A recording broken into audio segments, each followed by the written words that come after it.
Coming to you live from our studios here in Ghana's capital, Accra. Good morning. Welcome to the morning news here on TV3.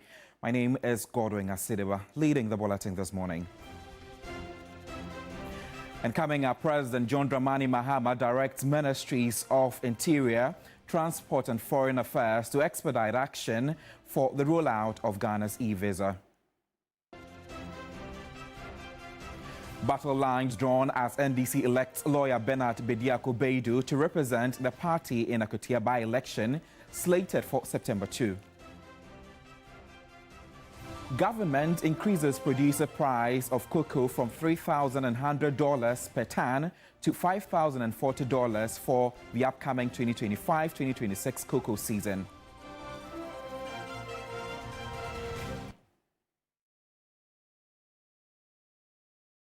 Welcome to the program. We head into the details now, where President John Dramani Mahama has directed the Ministers for Interior, Transport and Foreign Affairs to collaborate the fast-tracking and rollout of e-visa services in Ghana. The ministers have been tasked to leverage the newly commissioned air navigation services and the multi-agency command center for the advanced passenger information and passenger name record systems to see their implementation. Member states of the International Civil Aviation Organization, ICAO, are required to request advanced passenger information from airlines consistent with the United Nations Specialized Aviation Agency standard and recommended practice, and the United Nations Security Council resolutions as an aviation security and counter-terrorism response mechanism in accordance with the Convention on International Civil Aviation. The API aimed to strengthen the flow of information among airport operators, including the pre-authorization process of collecting and distributing information that assesses travelers' risk level before they board an aircraft. The project manager of API and PNR, Francis Molengavo, says air traffic security must be paramount to all countries in the midst of global challenges. When a passenger books a flight to Ghana, our agencies will know when a check-in happens. They will know if a passenger is on a watch list. They will know if the passenger details and travel pattern matches known traffickers or raises red flags. Our agencies will know. Moreover, with the addition of the multi-agency command center, we have the unique opportunity of bringing immigration, customs, BNI, the national security into one facility. A core principle under the ICAO termed as single window principle. The Transport Minister, Joseph Bukari Nikpe, in his address noted that government will not compromise on safety of passengers, as well as taking precautionary measures in safeguarding the borders of the country. President Mahama noted that the API and PNR systems will deal with passenger and travel documents data, which has become key in global aviation digitalization. The introduction of the API and PNR systems provides a strong digital platform on which other critical services can be integrated. And that's why I'm directing the honorable ministers responsible for Interior, Transport, and Foreign Affairs to collaborate to ensure that this platform is expanded to enable us quickly implement the long-awaited e-visa services for the country. I'm charging them to extend this system to cover both the sea and land border posts, integration with our e-gate systems, and the adoption of the capabilities to extend to perform the advanced cargo information system, also for the benefits of our customs. Let's head to the police headquarters now, where the prime suspect in the murder of a Ghana Immigration Service officer, Assistant Inspector Stephen King Amwa, is scheduled to reappear before the Adabraka District Court on August 8. The Director General of the Criminal Investigations Department, at a press conference in Accra, detailed how the case unfolded. The Accra Regional Police Command arrested the accused in connection with the murder of Stephen King Amwa, an immigration officer whose burnt body was discovered on July 9, 2025, in a gutter near GBC Satellite opposite Comet Estate, Accra. Stephen Amwa was reported missing on July 4 after leaving his Ashoman Estate residence on the night of July 3. Director General of the CID, COP Lydia Yako Donko, indicated the accused, Bright Awe, has been charged with murder after his search at his residence revealed blood stains and several incriminating evidence. The investigation took a decisive turn on 16 July 2025 when the CID, supported by officers from the counter-terrorism unit and the Kwabena District Police, visited the suspect's residence. A forensic inspection revealed the following: blood stains in the living room and evidence of attempted cleanup, freshly sprayed walls, an empty can of spray paint. A search of a secondary crime scene near the GBC satellite area also uncovered a burnt woolen carpet stained with blood and partially burnt camouflage fabric. On 24 July, police obtained a warrant from the court to search a particular room in the suspect's house. A search in the room revealed more blood stains which were photographed and samples were collected for forensic analysis. A further search in the bushes about 100 meters from the suspect's house also led to the retrieval of a fufu pestle with blood stains all over it wrapped in polythene. She added the CID busted a vehicle robbery syndicate following the arrest of a convicted fugitive, Abubakar Sadiq, linked to a series of car robberies in various regions in Ghana, as well as the arrest of suspect in a robbery attack on a taxi driver at Medina. The suspect and his accomplices operated under the guise of being members of a non-governmental organization or religious group. Their modus was to approach car rental companies and drivers pretending to rent their vehicles for missionary work in parts of northern Ghana, only to rob them of their vehicles mid-journey, often in remote locations in the northern region. The CID has also chalked success in our investigation into a robbery incident involving a taxi driver, Mr. Vic Martin Aubynn, which took place on 1st January 2025. On the day of the incident, the victim was operating his ash and yellow Toyota Corolla taxi with registration number GM29616, when three young men requested a ride from Medina Zongo Junction to Hacho. While approaching the ICGC church area in Hacho, the suspects attacked him inside the vehicle. They covered his face with a shirt, tied him up, and forced him to lie on the floor on the back seats. The suspects then took control of the vehicle and robbed him of his daily sales, a mobile phone, and 13,000 Ghana cedis in mobile money before abandoning him near Westland. Really devastating. But let's do more stories. The Criminal Investigations Department is urging Ghanaians to demand verifiable proof of ownership before purchasing imported vehicles. This follows a surge in luxury cars stolen abroad and trafficked into the country. The warning comes after police, in collaboration with Interpol and other international partners, impounded dozens of imported vehicles between January and July 2025. The CID administration has stepped up efforts to fight vehicle crime by working in close collaboration with other national agencies, including the Customs Division of the Ghana Revenue Authority and international partners like the Interpol, Digipol, and the FBI, to share intelligence on vehicles stolen abroad and imported into the country, as well as transnational organized criminal groups involved in the stolen motor vehicle trade and related crimes like money laundering, insurance fraud, identity theft, visa card fraud, among other transnational crimes. This effective collaboration has resulted in the recovery of 43 vehicles stolen from abroad and brought into the country between January and July 2025.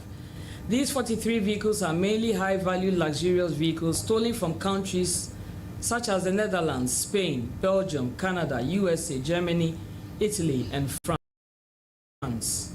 Out of the 43 vehicles that have been impounded, investigations have been completed, and the courts have ordered that 18 of them should be repatriated back to the countries of origin. It is important to note that for every vehicle that is impounded, thorough investigations are carried out and the importers are given the opportunity to provide proof of ownership of purchase of the vehicles from the countries of origin.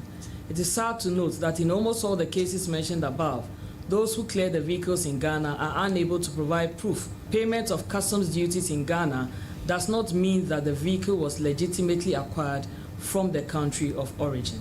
A special task force has been set up by the CID administration to conduct intelligence-based operations and impound suspected stolen vehicles brought into the country. Intelligence gathered on the modus operandi indicate that criminals use fake identities to rent vehicles from car rental companies. While the rental agreement is in force, they clandestinely ship the vehicles out of the country. As soon as they are sure the vehicles have been cleared, they stop paying the rental charges and cut all communication with the company. Some of the vehicles are actually stolen from the premises of the owners. The tracking systems are disabled and they are shipped into the country. In some of the cases, fake credit cards or stolen credit card details are used to buy the vehicles on hire purchase. While the agreement is in force, the vehicles are shipped out of the country of origin. Others also buy and import the luxurious vehicles as a way of laundering illicit profits acquired from criminal acts like romance fraud and sextortion. The National Identification Authority, NIA, has disconnected the Ghana Revenue Authority over non-payment of institution verification service platform usage fees amounting to over 376 million cedis. The platform is a system that allows institutions to verify the Ghana cards. We'll bring you the details on the story subsequently in our bulletins, but we move on to other stories where lawyer Bernard Bediako-Baidu, the Akotia NDC constituency secretary and a private legal practitioner, has emerged winner in the party's parliamentary primaries. He defeated former member of parliament and one other contender, securing 380 votes to clinch the slot. Yvonne Nikwe has more.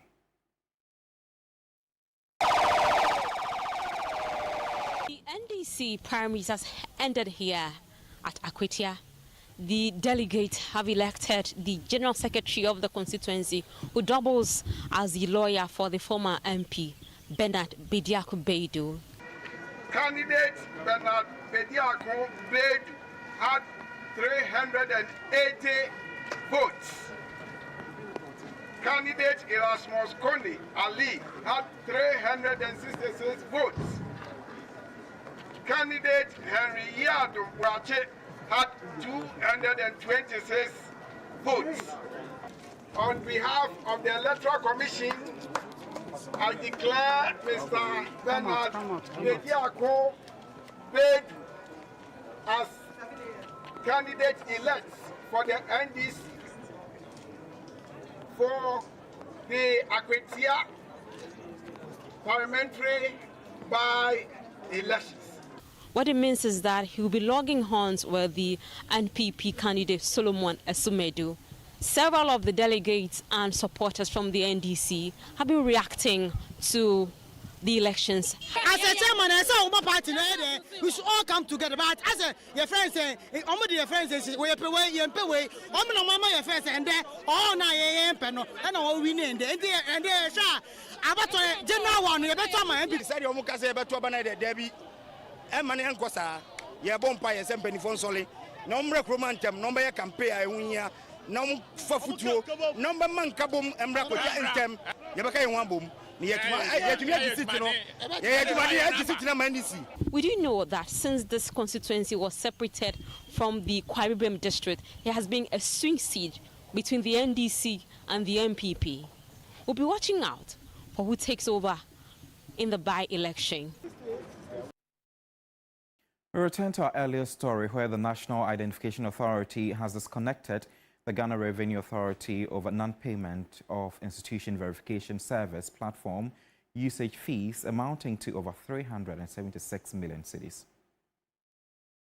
The financial performance of the National Identification Authority, NIA, in the first half of 2025 can be described as unimpressive. This is because monies owed by public institutions are still unpaid, and this authority says it is undermining the financial sustainability of the institution verification service platform. The Ghana Revenue Authority owes over 376 million cedis, National Health Insurance Authority over $58 million, and Passport Office over $20 million. These institutions are now exposed to the consequences that comes with using ocular verification, unlike the platform that gives real-time authenticity of Ghana cards. It is honestly affecting our operations as an authority. We are appealing to these public institutions to fulfill their financial obligations owed to us so that we can maximize our operations. Failure to fulfill their financial obligations, will be left with no other choice than to deny them of the services. Also, the authority has announced plans to expand its online services beginning 2 weeks in a move aimed at streamlining the application process for the Ghana card. Under the enhanced system, applicants will enjoy a more seamless and user-friendly experience, including the ability to select a preferred center for collecting their cards. It warns citizens against vouching for foreign nationals to illegally acquire Ghana cards. Let me take this opportunity to warn our Ghanaian brothers who are aiding and abetting these foreigners to get the citizen's card illegally. In our first press briefing, we made the point that if you are a foreigner and you desire to have the ECOWAS identity card, which is the citizen's card, there are processes you can go through to legally acquire the card. So far, out of the over 20 people we are prosecuting, there are some Ghanaians, they vouch for the foreign nationals, and in our system, it's very easy to identify such people. And so we are prosecuting all of them. Meanwhile, 20 persons who illegally acquired Ghana cards are being prosecuted whilst their cards have been deactivated. Let's head now to the northern part of the country. While efforts to restore peace in Bawku continue, the Ghana Armed Forces extending its mission beyond keeping a close watch on the nation's borders with Togo and Burkina Faso. With increased patrols and heightened visibility, troops are securing frontline communities and deterring threats before they cross into Ghana. My colleague Castro, I beg your pardon, Senyala, has been tracking the military's operations in Kulungugu. It's few hours to sunset in Kulungugu, a bustling border town in the Pusiga district of the Upper East region. Soldiers from the 11 Mechanized Battalion of the Ghana Armed Forces are on the move. The soldiers, led by Lieutenant Colonel Kakra Sasu Enchi, the commander of the battalion, are patrolling the front lines, boots on the ground along the Ghana-Burkina Faso border as part of Operation Conquered Fist. Kulungugu sits right at the edge of the border, with its homes just steps away from Burkina Faso. Today, as on many days, the troops have split into teams for foot and vehicle patrols along Kulungugu, Mognori, and Misiga to maintain visibility and presence. Residents now see the soldiers as part of their everyday lives, bringing a sense of calm to a part of the region that had been watching over its shoulders due to insurgent threats. The presence of the soldiers have really been helpful to us. In fact, the government should deploy more of them because when they are around in our communities, we feel safe. Kulungugu is more than a border town. It is a busy trading hub where Ghanaians and Burkinabés cross paths daily for trading activities. But traders fear that a security breakdown would affect their businesses. They want reinforcement of the soldiers and increased patrols to protect not just the border, but the future of their community. We want to see an improvement in the deployment of soldiers, policemen, and all the other security agencies in the community. We plead with the government to make sure that there are more deployments to the area to save us from the bad people. The Ghana Armed Forces continues to step up its presence along the country's vulnerable frontiers with Togo and Burkina Faso. In July, the military deployed an additional 400 soldiers to the Upper East region, which it said is a decisive show of strength aimed at boosting border security and readiness. We are bordered to the east by Togo and to the north by Burkina Faso. The terrorist activities that are happening especially in Burkina Faso. Because of that, we always put our troops at alert positions. And to ensure that there's peace in Ghana and they don't come to Ghana, we always patrol along the border. And we are always increasing the strength of our troops to let them be familiar with the ground.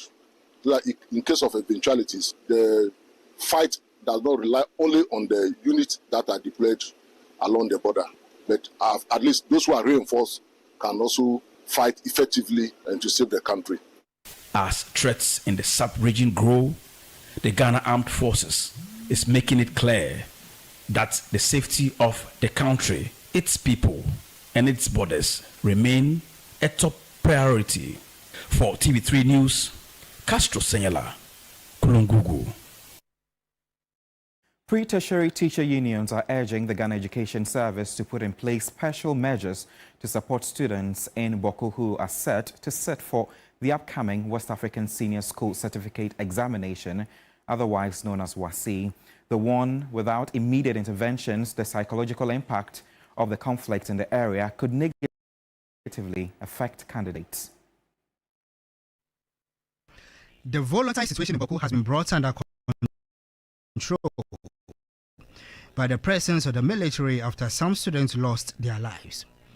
Although schools were shut down, final year students were asked to return on campus to prepare for the WASI exams. Ahead of that, the three pre-tertiary teacher unions, NAT, NAGRAT, and the Pre-Tertiary Teacher Association of Ghana, PRETAC, have called for a special arrangement for the students. General Secretary of NAT, Thomas Tanko Musa, asked the GES to partner with the security agencies to roll out measures to help students. The Ghana Education Service has an obligation, a duty to perform for the children in Bawku. And that assignment can only be executed with the support and assistance of the security agencies. And so let the security agencies come out to tell the Ghana Education Service that, look, this is the way we want to go. Then we all go. President of NAGRAT, Enje Kabonu, emphasized on a special arrangement. We have other schools in that area whether a special sort of arrangement can be made for them. But these are the consequences of conflict. At the end of the day, it affects the children of Bawku, it affects the children of Narulugu, it affects the children of all the other towns and villages in that area. Somebody can lose his life focus. The Vice President of PRETAC, Adokwe Awule, asked the GES to ensure that the students receive proper psychological counseling before the exams. But as we speak now, in other schools, they are learning. Their teachers are on them. They are being taught how to write the examination. But now, when you go to Naleregu, when you go to Bawku, SHS, they are all at home. But when it is time for examination, we are going to assist them to come back on campus and write the examination. Why should it be so? So you just move from your house, you come and write the exams, and then you go again. I mean, psychologically, it is not even right. The union suggested that the military should be allowed to do their work. His Royal Majesty should handle the matter for us. The least we can do to help them is to back them with everything we can do, but not to stay behind and be running commentaries that will derail their effort. The difficult thing, they speak on television networks. You see them talking. We do not want to be within the community of peaceful people. We need to isolate that person and deal with that person. Look, people who want violence, you don't go there and be talking romantically with them. The military for the past week is changed from peace, to peace enforcement. And they've gone there very robustly, and they've indicated that, look, now our mandate is changed. What has happened? I have colleagues who have left Bawku. I have colleague teachers who have packed their bag and they've left. Some of them have gone to Kintampo, Sunyani, Techiman, and the rest. And if we don't try to solve this issue as early as practicable, it will get to a time children in Bawku will not even have access to education again. That is the worry. Government has increased the producer price of cocoa from $3,100 per ton to $5,040 for the upcoming 2025-2026 cocoa season. The new price takes effect on Thursday, August 7. The increment, according to the Finance Minister, Dr. Keslatu Forsin, is a significant 62.58% in dollar terms. The increment also represents 70% of the gross free on board value of $7,200 per ton and aligns with President John Dramani Mahama's promise to pay cocoa farmers 70% of the free on board price. The government of Ghana is pleased to announce an increase in the producer price of cocoa from $3,100 per ton to $5,040 per ton. The government has, by this decision, increased the producer price significantly by 62.58% in US dollar terms. This increase in the producer price represents 70% of the gross free on board value of $7,200 per ton. With an average exchange rate of 10 cedis 25 pesos to the dollar, the increment means cocoa farmers will now receive 51,660 cedis per ton or 3,228 cedis per 64 kilogram bag of cocoa. The government has taken steps to maintain the cedi equivalent of $3,000 per ton at 16 cedis to $1, translating to 49,600 Ghana cedis per ton. This measure by government was to protect the cocoa farmer against the loss of income due to the strong performance of the currency. By maintaining the price at $3,000 per bag several months now, amidst the strong performance of the Ghana cedi, the government of President Mahama has subsidized the cocoa farmer with an amount of 1,114 Ghana cedis for each bag of cocoa sold since the second quarter of 2025. This intervention by government moved the farmer's share of the FOB price from 63.9% to over 99% between the second quarter till the close of the cocoa season. Historically, cocoa has been the backbone of Ghana's economy, contributing significantly to foreign exchange earnings, estimated at over $2.5 billion annually. And that's how we bring the bulletin to an end this morning. For more news updates, kindly log on to www.3news.com. My name is Godwin Asidiba. New Day continues shortly. I'll see you soon. Bye.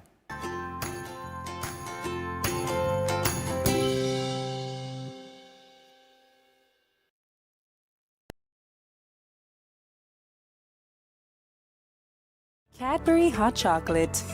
Crafted from cocoa, milk, and sugar. Creamy, chocolatey, frothy goodness, rich taste, so satisfying. Cadbury goodness, the treats you deserve every day.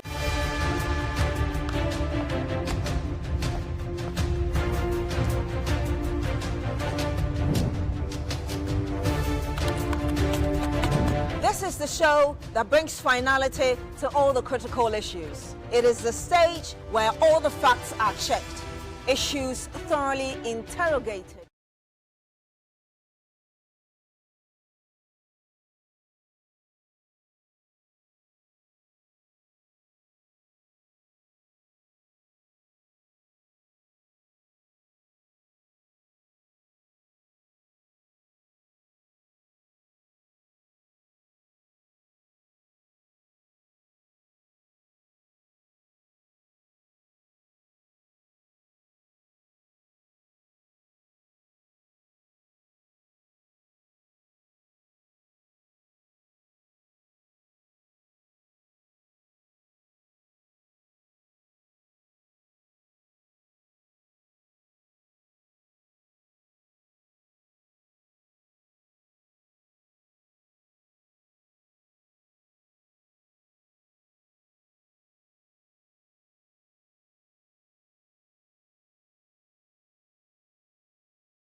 Yeah. Why are you in black? Are you mourning? Why are you black?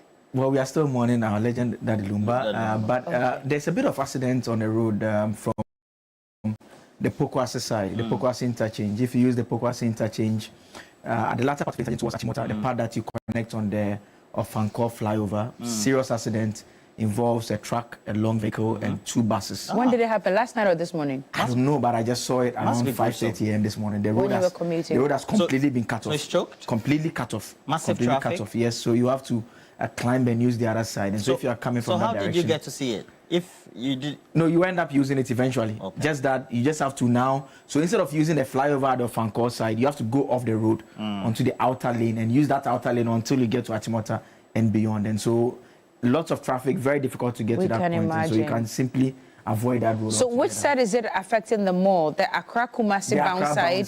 The Accra bound side. Oh, side. wow. So a lot of people who are coming to work this morning will go through a lot of separation. Yes, and I mean, we need to appeal to the police. They should get in there. There are some of their men there trying to help with traffic, but they need to move the vehicle that has blocked the road just to make it accessible for people. Too bad. Thank God you are here safe, though. Yeah. Safe and sound. How was your weekend? It was good. It was good. Okay. Did you watch GMB on Sunday? Oh, yeah, I watched you, and I watched GMB as well. Fantastic show as always. Thank you. I heard Rolly talk about his favorites. My pick? You've talked about the Greater Accra contestant, Ajoko. So in order of appearance, Greater Accra, Volta region, Ashanti region, Central region. Okay. I have a last one. Those are your favorites. Is it Ashanti region? Greater Accra, Volta region, Ashanti region. There's a fourth one. Region. 4. That's the last one. Oh, you can't remember. Yeah. Do you have any favorites so far? Western region, Your favorite is Western region? It's always Western region. Always, because that's where you come from? Yeah, always Western. Okay. We'll see how it pans out. But I do hope that you're voting, though. Yeah, star 713, star 13 hash. If you don't want to vote for Western region, you can vote for Western North, but always Western or Western North. Okay, all right. But just please make sure you're voting. Yeah, we are voting. I mean, everyone is voting. All right. Anyway, you're very welcome to this morning. Gentlemen, so there's a lot of talk, or there has been a lot of talk from yesterday about cocoa prices. What is actually going on? Who is saying what? Because yesterday I was listening to Kojo Nkrumah, who is a ranking member, in Parliament, and he's saying that it looks like the NDC is just throwing dust in our eyes. They're making the figure look like the increment is so large, but in actual sense, when you take a good look at it, it's just 128 Ghana cedis. Is he right? And what's that? What are the actual figures on ground? Give us some education this morning. I think, Roland, you remember our conversation some weeks back when we did the mid-year budget review, when we were talking about the cedi depreciation and what potentially its impact could be. We had made a point that when the cedi appreciates, the danger always is that with your export commodities, you're not going to get as much money as you normally get, because people will now, in fact, they would need more dollars to chase the few cedis that you have. And that is what we see playing out in this particular instance. We have an instance where our cedi is doing quite well. And so what it means is that, yes, the product prices in dollar terms have gone up. But what we are earning is not that significant as a result of it. And so you see the finance ministry put out a statement that they put out. They announced the change in dollar term. But the point that everyone will make to you is that the farmers, they trade in cedis. The farmers, the cocoa is bought for them in cedis. And so even though in dollar terms, the money has gone up, in cedi terms, because of the appreciation of the cedi, they are not earning as much as they was to earn. And that's why we heard yesterday Dr. Randy Abbey, the CEO of Cocoa Board, make the point that, well, it's gone up by 62% in dollar terms. But when you do the multiplication by the 10 point something, which is the cedi rate that has been used, then you not have as much significant change as possible. And I don't know whether you blame anyone for this or not, but the other question is, could government possibly have increased it so significant that the cedi change should have also been impacted?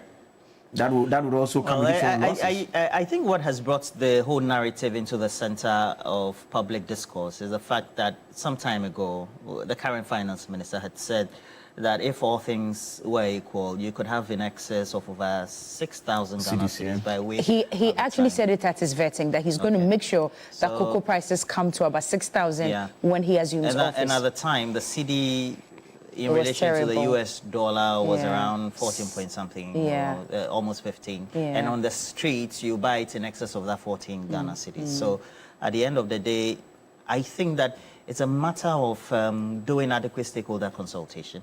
Okay. Because if you want to come up, just like you come up with a tax handle, you have to make sure that you consult the right stakeholders and then try to be preemptive in when the communication is going to come out.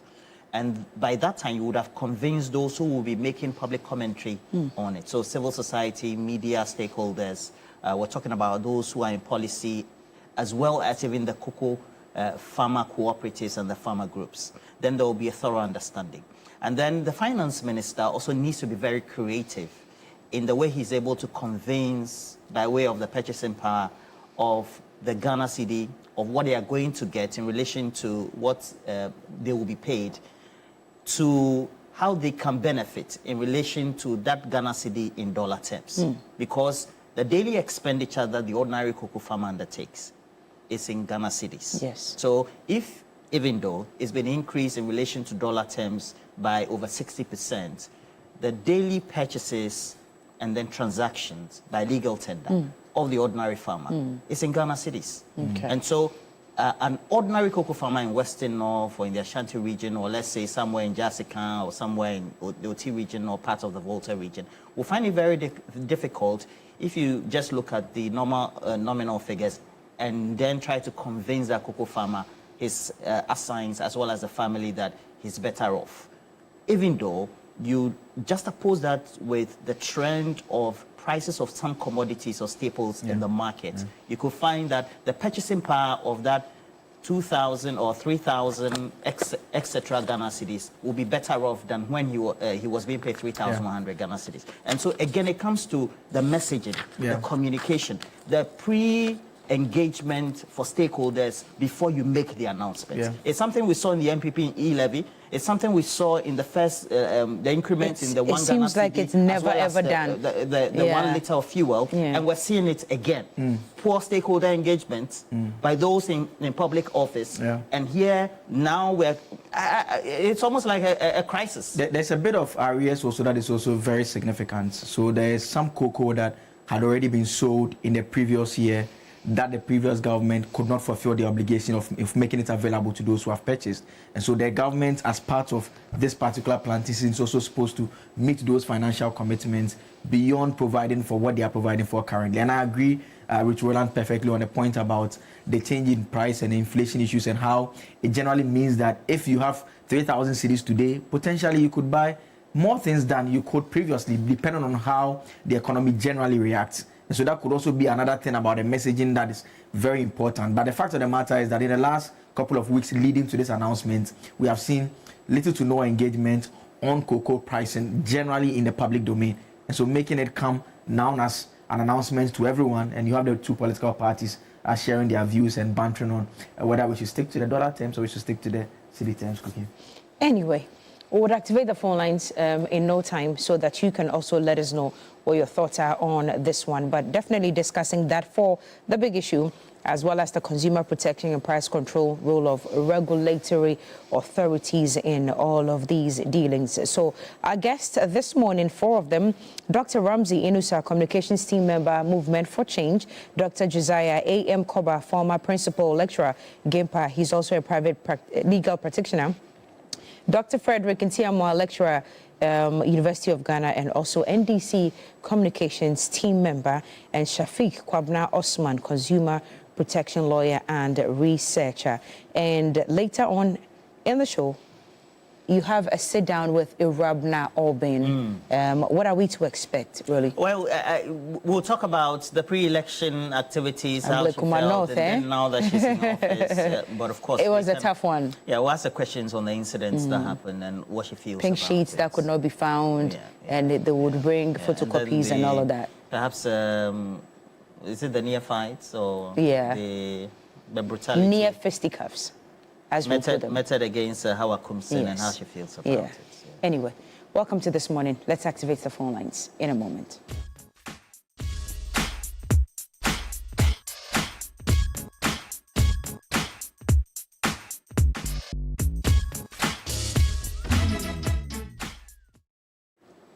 Welcome back to This Morning. We've been discussing the increment in cocoa prices from $3,100 per ton to $5,000 $5,040 for the upcoming 2025-2026 cocoa season. A lot of talk in town about it. You can also contribute your quota this morning to our discussion. Please call the numbers on your screens right now. You can also send us messages, tons and tons of them on Facebook already. Rolly, maybe, okay, there's a caller on the line already. We'll start with the calls, and then Joseph Akable and Roland would also help us with some messages. You're welcome to TV3 New Day.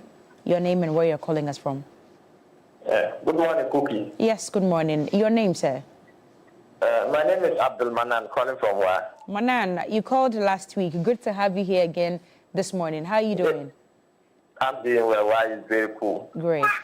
Thank you. Yes. Let's hear you. I want to make my input on the cocoa price increase. Yes, I think it's a good idea, or it's a good move to people who are into cocoa farming. And if we check, there are a lot of companies that produce cocoa juice.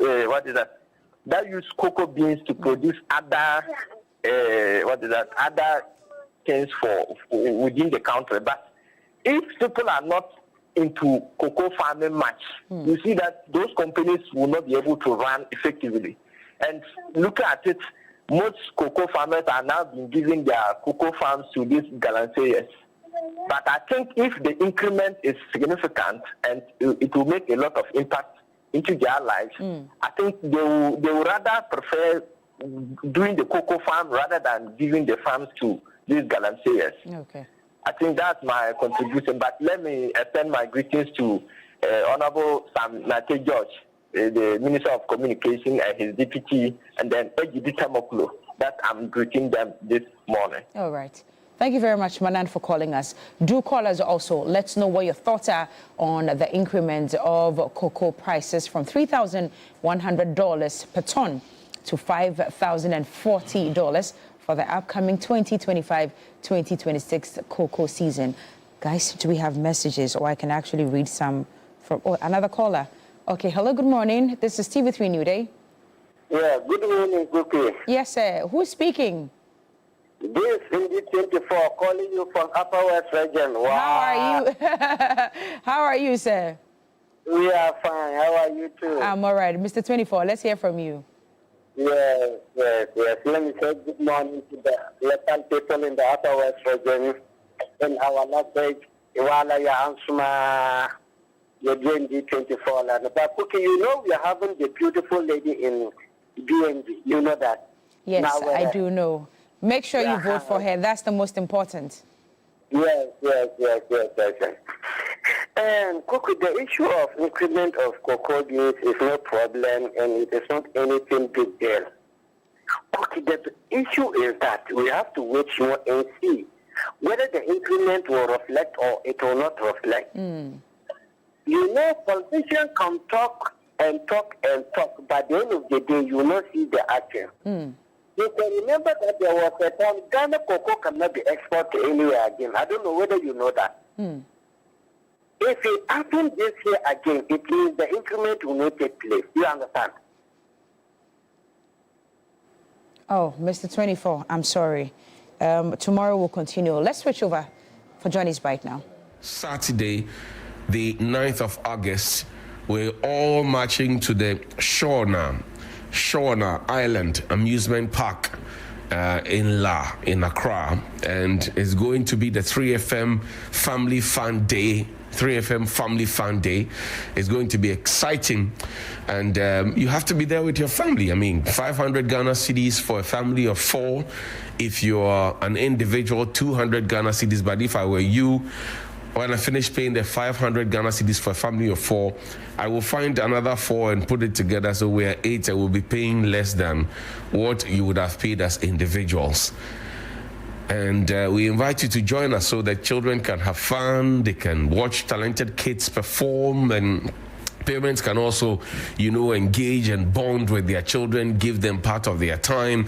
With the children have been looking forward to. There's a water area, there's trampoline, the place is so fun and so exciting, and you have to come and see it on Saturday. Experience and immerse yourself in it. and you know that you will be very, very fine. Now, speaking of children, well, so that's what you have on your screen now. The Shauna, Island amusement park, daddies, mummies, kiddie bums, the shambles and the shambobs. Welcome to the greatest family fun thing with Miss Uncle George. Now, speaking of children, one of my mothers had a conversation with me about our education system. And she raised a very, very important point that struck me, because these days, I don't know if I can say, but you would have a situation where some children are born with autism, and it's not new. Dyslexia, it's not new. But it looks as if the rampancy of that is becoming one too many. And she said that, look, I run a school. It is unconscionable on my part to admit a child with special needs into a school and bump all of them up with children who are able to read and learn and do their own thing. It will be unconscionable. And I thought about it and looked at the education system that we have in Ghana. And I looked at it, and the assumption is that everybody is okay. So if it's not a private school, because how many special schools that the government have? And in which areas are these special schools? For children with cerebral palsy, for children with autism, for children with dyslexia, name them. How many schools do we have? I remember when I went towards Slade Green in the United Kingdom, I saw a special school, a whole special school for special kids, if you will. And I was so shocked. So in our situation, you find schools either, passing judgment on the children with special needs that they are not good enough. And then we find a way to dismiss them, because the system that we have created is not a system that they can fit themselves into.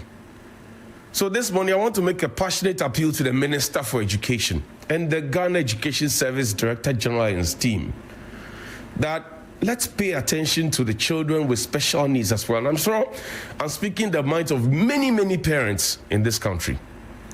And I thank this proprietress for thinking about her conscience first, and not because of the money that she can make from, admitting these children.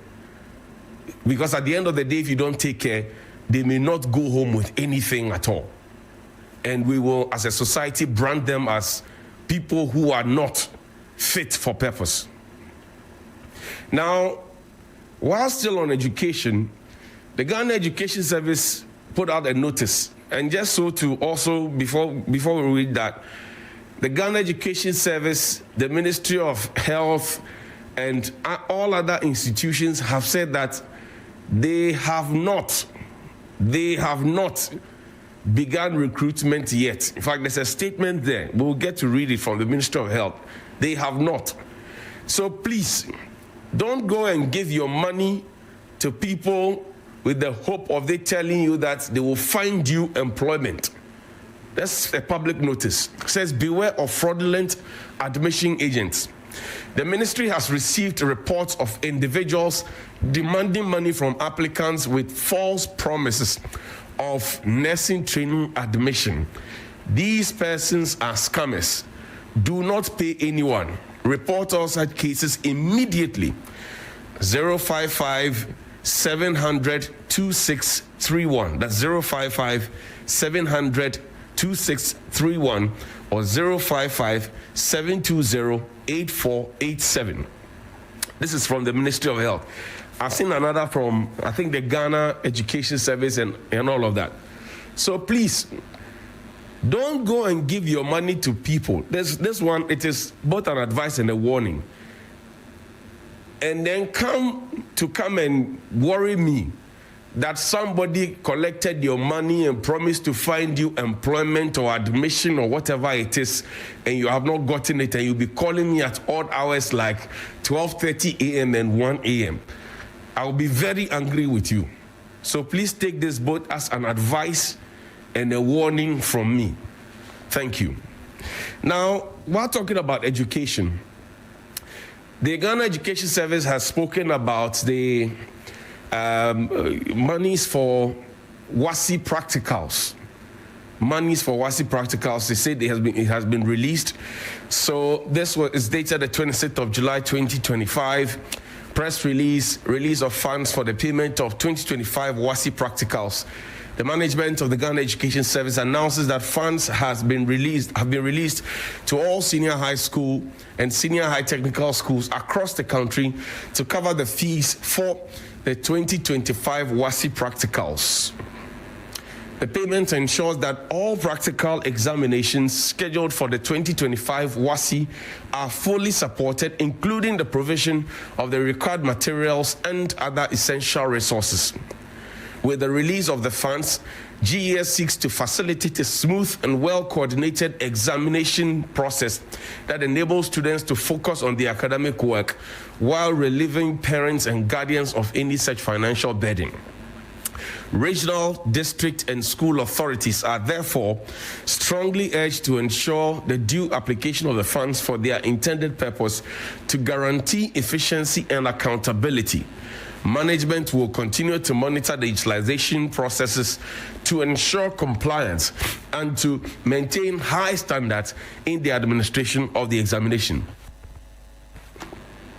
The Ghana Education Service appreciates the cooperation of all stakeholders in advancing quality education and remains dedicated to creating an enabling environment for the success of all students. Signed, Daniel Fenyi, he's head of public relations for the Ghana Education Service. But I'm happy about one thing today. And beginning tomorrow, we'll be celebrating a colossus, a legal luminary, a giant in the legal fraternity in Ghana and across the world, and who has had 50 solid years of practicing his law, from the classroom to the courts to the military tribunals, and even doing pro bono and training many great lawyers. I'm talking about none other than the law, as the lawyers call him, the great Chachu Chikata. 50 years.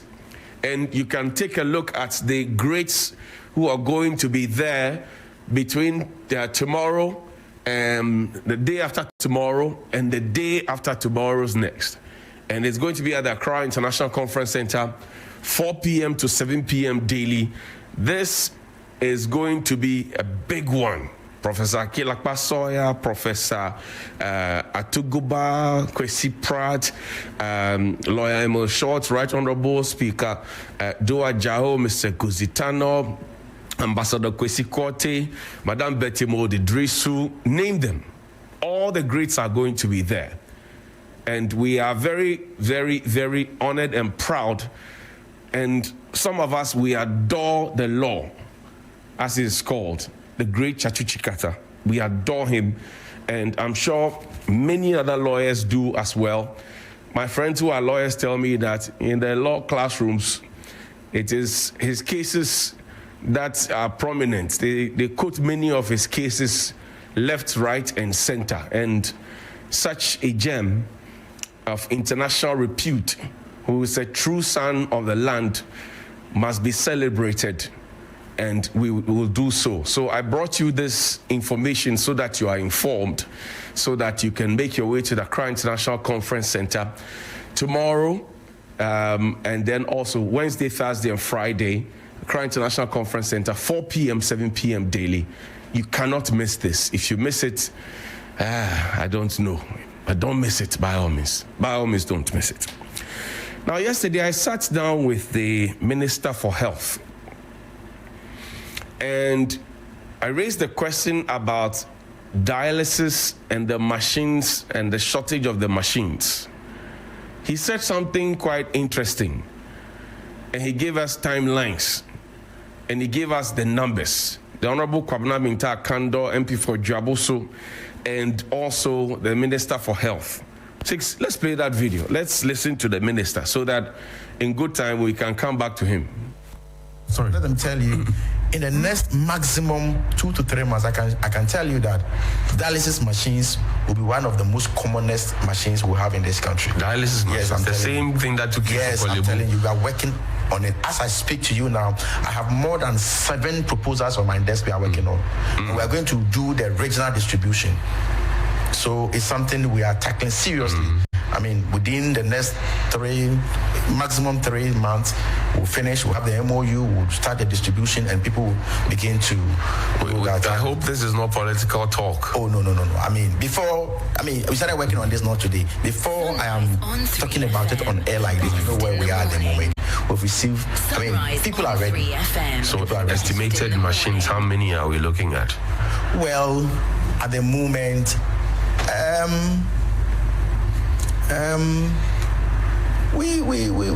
we are looking at about, all put together, we are looking at more than almost 1,000 machines. 1,000? Yes. We have about 7 proposals. You understand? And so very soon I will invite you and you see what we are doing. Okay. We have written to all the health facilities, especially in the northern part of the country, to give us where we can have spaces to begin to install them. We are working on the MOU with these partners, and very soon, and we will even publish it in the media. Who is interested and wants to come on board is welcome. Sorry. So that's the Honorable Kwabena Minta Kando, and let's say a big thank you to him, because yesterday we saw him in our compound, Sixtus Don Ulo and Frederick Kunzotiani. They went to, what was the word we used yesterday? Intercept. We intercepted him, and he graciously granted us that exclusive interview here on Sunrise on 3FM 92.7. And that's another reason you should be listening to Sunrise on 3FM 92.7. But yesterday, a woman I called the Queen of Kings, a woman on the move, held a press conference. And she gave us an update. The other time I spoke about FBI and Interpol in town, I did not mention any name, but some people got angry. And I said that if you are not a thief, and they shout, thief, thief, in the marketplace, Ojuloy, will you start running? It's a simple thing, but that is how we are as a people. She held a press conference yesterday giving us updates on some of the cases that are before them. One of them related to vehicles that were stolen and then brought into this country, or the Bugattis, Ferraris, mention them. And then also, the saddest one is the murder of the immigration officer. So I want you to listen carefully.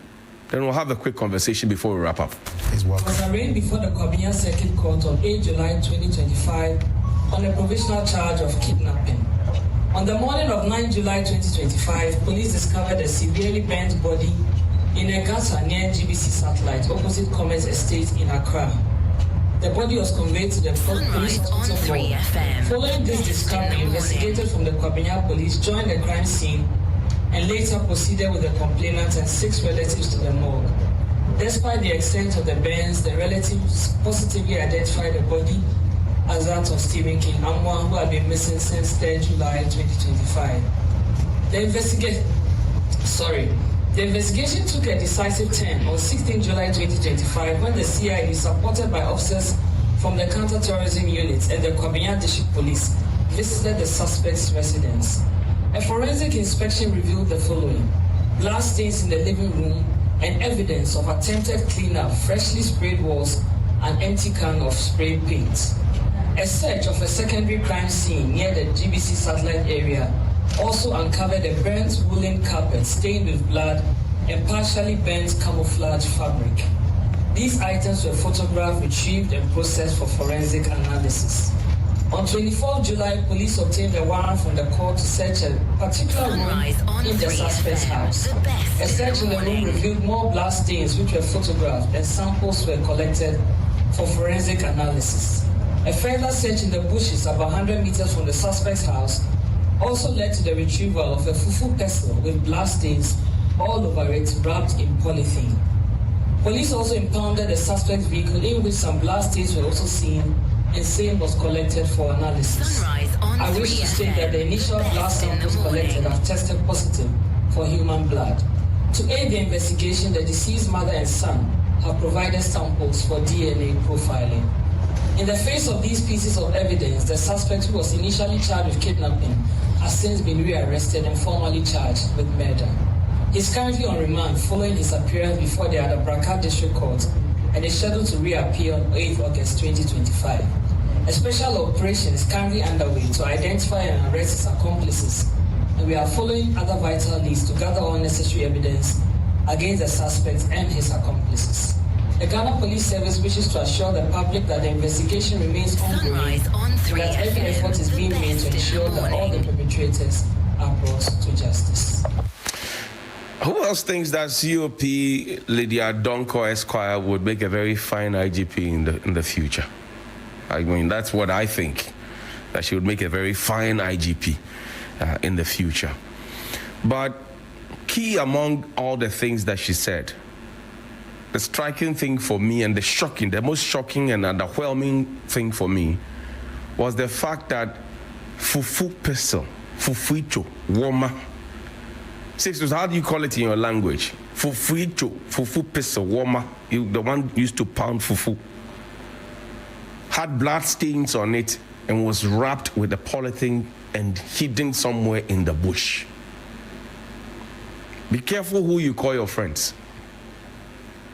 And be careful who you keep within your circles. These are allegations, but if the allegations are proven to be true, yes, but these are allegations, and if they are proven to be true, I'm sure that it will open up our minds and our eyes. I am still in shock, and I look, deepest condolences to the family of the deceased, and our hearts go out with to them. But this is painful and shocking and so harrowing. Fufuicho, womba, hey. I'll see you tomorrow. Please call me 055-924-2717 and 055-691-0154. That's 055.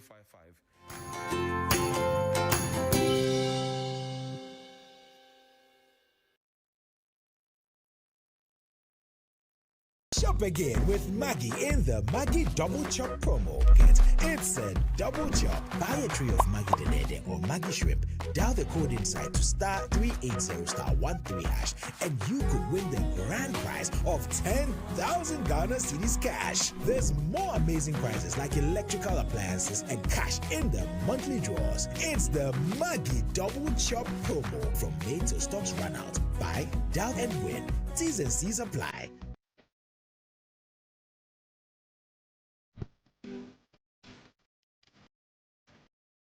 Every morning, I wake up to this miracle sleeping soundly, but mornings weren't always this peaceful. I remember the sleepless nights, leaks that woke us both up, damp clothes and tears, and all I wanted was for my baby to be dry and comfortable. Then I discovered Flora Kids baby diaper. Its maximum absorption keeps my little one dry all night, giving us peaceful, restful sleep. And the stretchy side tapes, they make sure it's comfy even when she's on the move. Thanks to Flora Kids baby diaper, our nights are calm and our mornings are full of giggles. For bulk purchases, call Delta Paper Mail on 0243 033 033. In uncertain times, it can be hard to imagine yourself completing the SEMA professional qualification. But with our new digital-first learning and assessment platform, you can. The CGMA Finance Leadership Programme, or FLP, gives you control over your study progress. The CGMA FLP is a remote-based, self-paced learning platform that lets you qualify from home with online assessments and study support. Welcome to the McLean Air Series. I am Joe McLean, your guide to the smoky, dusty, cloudy, choky side of life. Today we are visiting some places that pour with pollution. Let me mask up. Vehicle fumes have taken over the air, and soon this place will find it hard to breathe. According to the World Health Organization, as many as 28,000 people die every year in Ghana from air pollution. You live here, you breathe dirtier air than the whole of Accra. Look, let me show you. What an irony. No burning here. No one is truly safe. Even the posh areas are not spared from the smoke. Look, we can't ignore this. Do something. Call 057-972-4072 or send WhatsApp. You can also speak to your assembly so we all can breathe freely. This message was brought to you by Infinity 970 with support from Breathe City. This August, give your kids what they really want. Your full attention, your laughter, your time. It's time to press pause and just play together. Join us for the 3FM Family Fun Day, a full day escape packed with joy, bonding, and unforgettable fun. Whether you're a family of 2, 4, or 10, every family is welcome because this day is all about togetherness. Happening on Saturday, 9th August at Shorna Island from 9 a.m. to 6 p.m. Picture this: live performances from talented kids, inter-family competitions with prizes for the most creative, coordinated, and hilarious families, team games like Tag of Peace, family sack races, and the ultimate family relay. Shorna Island transforms into a full amusement park vibe with food area, music rides, water splash zones, giant trampolines, a kids playground, and scenic photo spot that will blow up your socials. All this for a promotional package of just 500 Ghana cedis for a family of 4. Extra family members? No problem. Just come along and join the fun at a top-up per person. It's more than an event. It's a memory in the making. Don't just raise kids. Create memories. 3FM Family Fun Day. Let's play again. Terms and conditions apply. Sponsored by Nestle Golden Morn.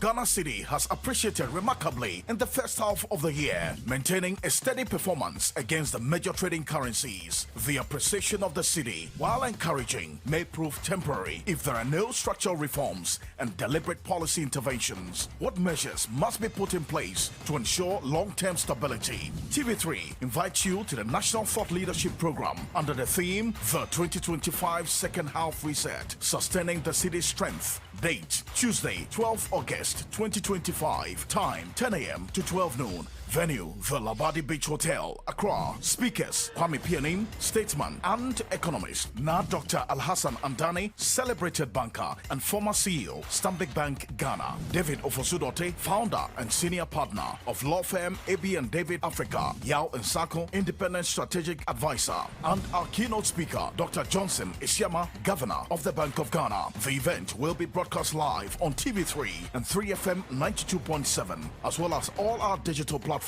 on 3news.com. If you're looking to listen to thought-provoking conversations, to avoid any further brouhaha, all this English, just say, I will do nothing. I will ghost him. So like what you be like that? I'm suddenly not feeling too well. Answers to life's big questions. Has somebody asked you to do kapoha before? I don't drink. You go to church and pray for miracles. But then somebody's mind is like going to come. For a show filled with excitement, laughter, and unforgettable moments. Me, I live life full of drama to the left, to the right. If you see me, look this side, ever. To games that keep you laughing. What in the name of Peppa Pig is going on here? Just as tonight is the place to be. where the fun never stops. Just As Tonight shows Fridays at 8 p.m. on TV3. Brought to you by Betway.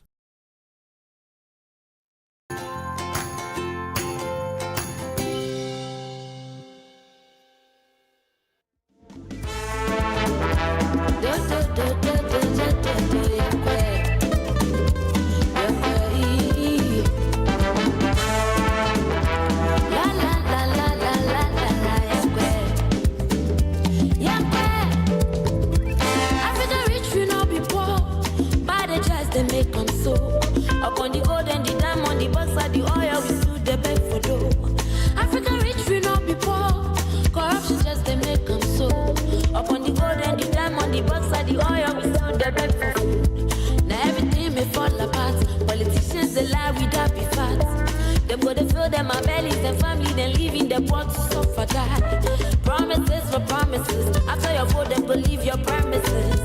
I just see the remedies. All these years come alive became images. Yeah, poor roads and hospitals. They would fly to Europe for health issues. They would use one hand and taxes to children, my girls, them barbecues. Mama Africa, eh? Mama Africa, eh? Mama Africa, eh? Mama Africa, eh?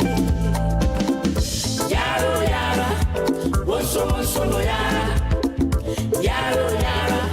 Someone chili papi yara, yaro yara, also me yara, yaro yara, Mama Africa de me yara.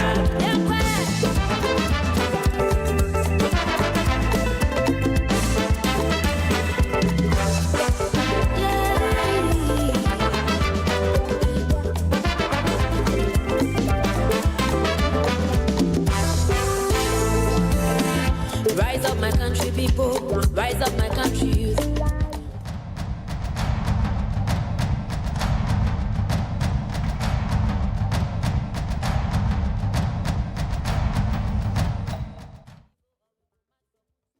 You're still live on New Day. It's time now for the big issue. It's a lot to talk about this morning. Two main issues of discussion. First, we'll talk on the issue about the consumer price protection. I mean, quite recently we've seen with multi-choice, the providers of DSTV basically may raise some concerns about their pricing model when compared to other African countries and how it compares. Make the point that, well, they expect the prices to go down here in Ghana.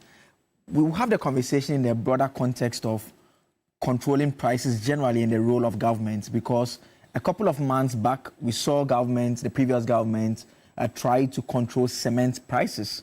They had urged cement manufacturers, cement producers, retailers to bring down the prices. Even at that time, the dollar to cedi, the cedi was not doing too well. They even tried to send a law to parliament to get that in force. Again, we have to make the point that price controls are not very new in our jurisdiction. We can go way back to the military era where the military government had tried to implement price controls.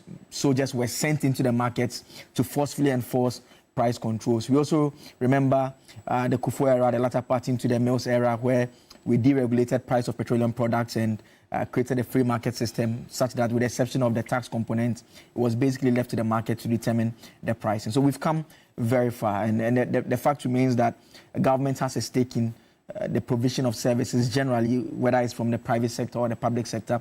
But to what extent should government seek to influence that? Should they keep their policies only to the tax policies, or they could attempt to directly make use of existing legislation to deal with that?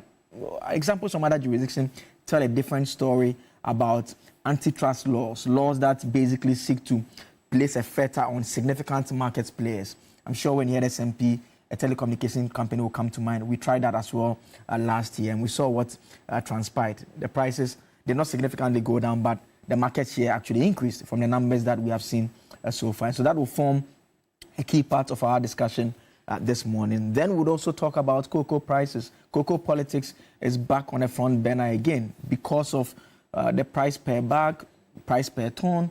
Dollar terms, it appears there's been an increase. cedi terms, it appears the increase is not significant because of the appreciation of the cedi. Would again place it within the understanding that the current finance minister put across when he had indicated to farmers that the price was going to go up. We are looking at about 6,000 per bag. We'd ask questions about all of that and why we are where we are at this point in time. And joining me for the discussion this morning, a regular on the Tuesday belt, Dr. Josiah Koba is a legal practitioner, a former principal lecturer at the Ghana Institute of Management and Public Administration. Doc, thank you very much for joining us. Good morning, Joseph. Yeah. Next to Doc, we also have Dr. Ramsey Inusa. Is a communications team member, the Movement for Change, another Doc, so the second Doc around the table. Doc, thank you for joining us. Thank you very much. Good morning to you. Another Doc again joining us in the studio, Dr. Frederick Ntiamwa is a lecturer at the University of Ghana and also a member of the NDC communications team. Doc, thank you for joining us. Good morning to you. And joining us on Zoom is a doctoral researcher. He's a lawyer here in Ghana, but he's doing his doctoral research beyond the jurisdiction. Shafiq Kwabna Osman. Shafiq, thank you for joining us. Hi, thank you very much for having me on.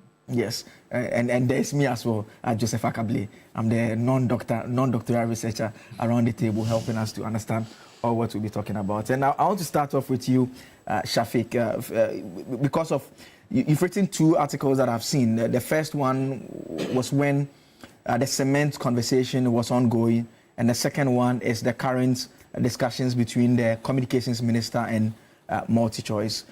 First off, I've heard some make the argument that the minister does not have the mandate to attempt to exercise that kind of restraint or directive that he's seeking to exercise in relation to MultiChoice.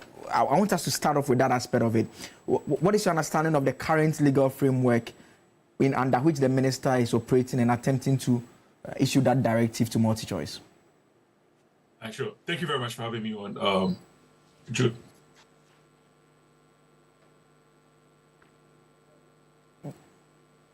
Yes, you can go ahead, Shafiq. So I'm asking about your understanding of the current framework. Yeah. Oh, okay, sure. Like you rightly put it, the minister generally has the power to do what he wants to do. Our country's laws do make provisions for that. So as regards the telecommunications industry, as regards that general, the communications space generally, the Electronic Communications Act provides for that power, especially regarding the power to regulate prices for specific types of market players. So when you look at Section 13 and Section 25, broadly speaking, there is the power to regulate tariffs, like the Act puts it, if you are a significant market player. So it becomes a question of determining whether the regulated entity in question has that market's power. And that also is a product of market definition, right? So regarding MTN, we know that the NCA categorized MTN as a significant market power. And as a result, some directives were made towards them. So the same can be said in this situation. So broadly speaking, if we want to contextualize or situate the powers that the minister has, that's how we can situate that power. It's also a different question when you want to engage whether that power is being used accurately or not. But if you look at our the statutes in question and even the constitution generally, the minister has that power to make the directives that the minister seeks to make. The other question, like I said, is whether the directives that are being made are proper or not. Yeah. So that's the first statement I want to make on this. Let's zoom in and now focus on whether that directive is proper or not. I mean, the minister has basically justified it by making reference to prices in other jurisdictions to say that, look, you're operating in those other jurisdictions, your prices are way lesser than what we get here, so reduce the prices.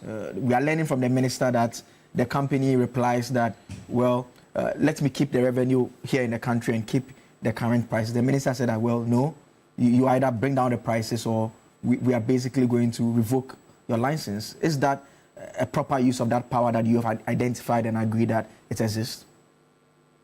So I think one of the biggest problems we are having in this piece regarding that policy is the lack of clarity. And that was one of the issues I had with the SMP classification of MTN. So one, there was no clear cut or no clearly spelled out policy direction on, okay, this is what we want to do in this industry, and these are the desirable outcomes, right? So in this area that we're talking about, usually regulators either decide to do economic regulation, so sector-specific economic regulation, or they do competition law. So in competition law, we know, at least as is practiced in other places, in the USA where they call it antitrust law, or in the UK and in Europe generally where they call it competition law, we know that the end goals are consumer welfare and improving competitiveness in the market. And those are very objectively identifiable like standards, like outcomes. When it comes to economic regulation, the regulator or the minister has like its own outcomes that they want to like achieve, right? So if we were operating in a system where we knew exactly what the outcomes were, and there was a policy document that spelled out exactly what the outcome should be, then it is easier for us to like engage with and say, okay, these actions that are being taken are proper or not. But at least let's just deduce from what we know happens in other places. So in Europe's consumer protection competition law regime, there's this idea that if you want to implement some of these things, especially when you're talking about when you're accusing the entity of price gouging or excessive pricing, there are two tests. So the first test is to look at the price cost margin to be able to establish, okay, this is the cost that this is the cost that you face as a company in making whatever it is, deliver whatever service it is that you are delivering, and this is the price that you've imposed. If the margin is too much, it's too excessive, then we can see you are engaged in excessive pricing as a dominant market player. So we want to take actions against you. And the other one is we look at it inherently, right? So we look at, okay, what you're doing is in of itself unfair. At the moment, we do not have anything in front of us that tells us exactly the cost margin, the cost structure, and all of that, right? The cross-jurisdiction analysis tool is not able to engage fully with, okay, what is the subscriber base? And is the subscriber base one that allows for cross-subsidies? So, or is the subscriber base in the country one that allows for economies of scale to be able to like, for the company to benefit from economies of scale? Because basic economics will tell you that if you have a larger subscriber base, the cost in producing each unit goes lower, right? So the document or the screenshot that the minister shared with us that showed us the population of each country, I don't think it necessarily engages with the question fully, right? Because one, the population in a country doesn't necessarily equate to the subscriber base. And also, we don't know exactly what the cost structure is. And this is not me holding brief for the company, because again, like I'm saying, we do not know exactly what is going on in this pricing mechanism.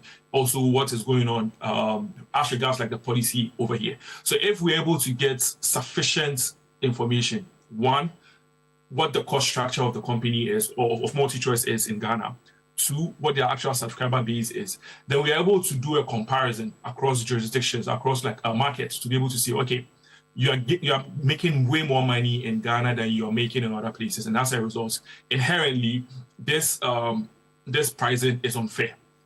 You get what I'm saying? And so a lot of this is also shrouded in a lot of mystery, a lot of like lack of information.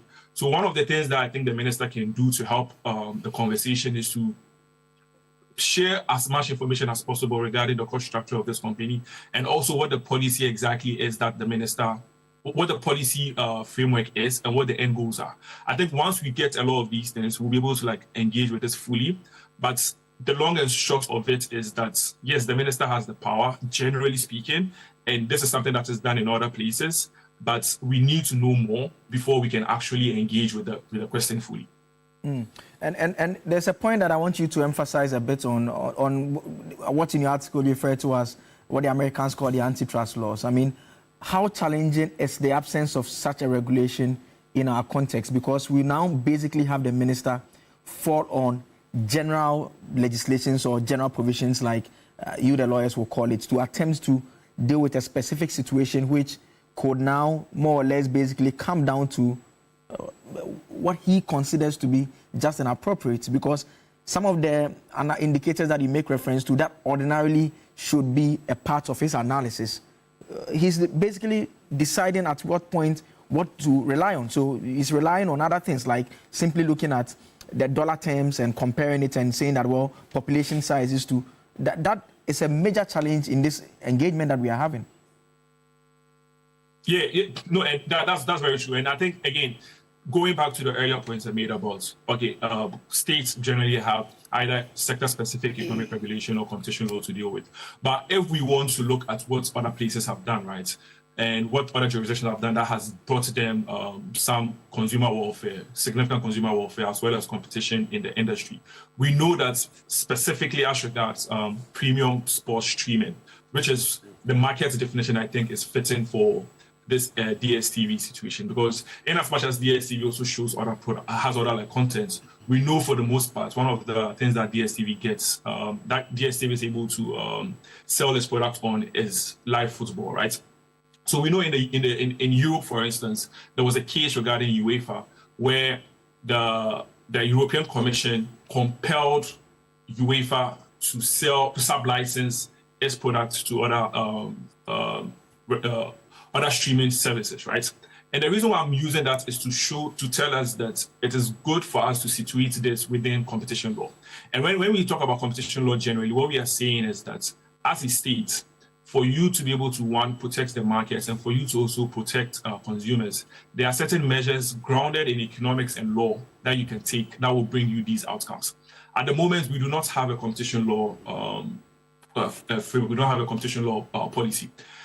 But we've had a bill since 2006, according to some of the sources that we read online. We've had a bill in the offing for the longest time, but we've not been able to take it up there, right? So once we're able to have a competition law framework or competition law policy in place, we are able to clearly spell out what exactly we want, what exactly the outcomes are that we seek to get in this, in whatever markets that we are looking at, and then we're able to implement it systematically. When we're able to do that, we do this grounded in economic analysis. We do that grounded both in economic analysis and legal analysis, instead of a situation where a lot of it becomes ad hoc, a lot of it becomes, okay, the dollar has gone up. So so in that instance, the company decides to just hike up its prices. But dollar is not the only thing that affects a company's pricing mechanisms, right? And even the pricing mechanism is not the only thing we should be looking out for. There are instances where we need to also like protect the competition in that industry or in that space generally.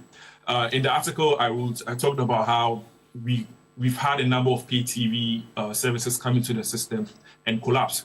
And that is not a desirable thing if you're a country. If you're a market, you want to protect competition, you want to give your consumers enough alternatives. You don't want a world where it's just one entity playing in that space. Competition law is able to allow you to get to that level of competition, right? That level of competitiveness in the market. So the long and short of it is that as we currently have it, having sector-specific ad hoc instructions or ad hoc policies is not enough. Last year we talked about cement pricing and what to do with cement pricing. Currently, the minister is also talking about the same thing. If you do not have a system where you can engage in proper economic analysis to see what is going on in a specific industry and what actions to take against the players in that industry, you'll not be able to get the outcomes that you want. We know in Southern Africa, there have been actions that have been taken against cement producers because they've been shown to be colluded and setting prices, right?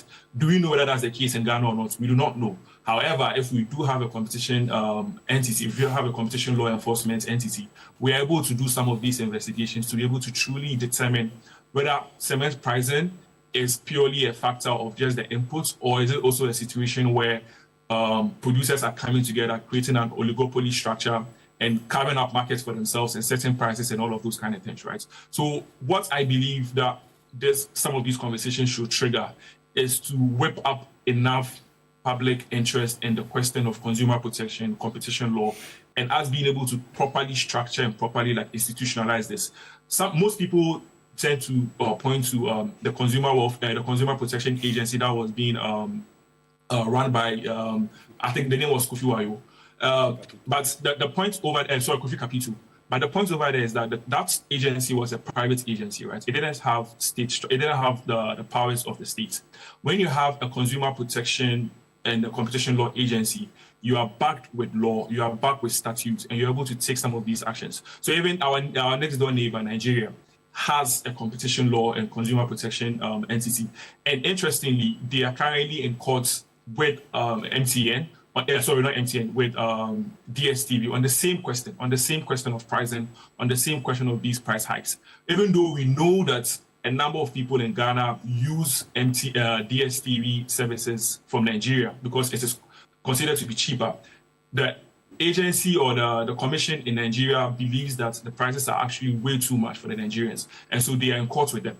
And this, again, this is not me taking stance against any entity or whatever. This is me just speaking to what state power can do in protecting consumer agency, in protecting consumer interests and consumer welfare, and also in ensuring that we have a space that is very competitive. All right. Shafiq, I'll have you hold on. Thank you very much. I'll have you hold on. I'll come back to you. Let me go around the table. And I started with Shafiq because I wanted him to lay the foundation. He had looked at what pertains in other jurisdiction. I thought that context was very important. And let me come to you, Dr. Inusa, first. And Doc, what's your own understanding of the extent to which state power should be used in times of either difficult living conditions or improved living conditions to try and make things better for the citizens? Well, to what extent? Well, let me take this opportunity to say good morning to your good self and to my revered colleagues seated on this panel. And let me say good morning to my brother, Shafiq. It's been a while. Finally, I've met him on this platform. Can you imagine, after so many years? You know, I have been following this development quite keenly, especially as we have been advocates for an enterprise economy. And you know, part of the tenets of an enterprise economy is that government should have less control and allow the private sector to thrive in a manner and way that it's influenced by economic factors, organic economic factors. And so, yes, Shafiq did really put some light to the issue at hand. And I believe that this is the argument between the political, the legal, and of course, the legitimate concern of also consumers. I'm very happy that he did reiterate that we don't have any agency for now that is enshrined by law to fight for the rights of consumers. We don't have any agency in Ghana that protects market competition. And so people would argue that, well, the minister is on a populist agenda, even though we've seen some comparative analysis with other countries. But of course, economic factors differ from country to country. Like Nigeria is quite different from Ghana. South Africa is quite different from Ghana. I believe that if the minister would have really sat down with all the industry players, right, looked at the books of DSTV, ascertain why the cost build-up is that way, because I know that they acquire certain services internationally, especially these broadcasting licenses for the Premier League games, sports, and then documentaries and all that. So I was thinking that maybe he would have had this approach, right? Have a backdoor meeting, sit down and see how best he can maybe sweet talk them.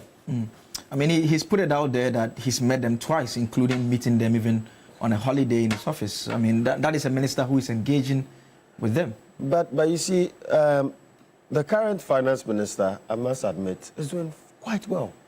If you look at all macroeconomic indicators in this country, what this minister is doing might downplay the economic gains, right?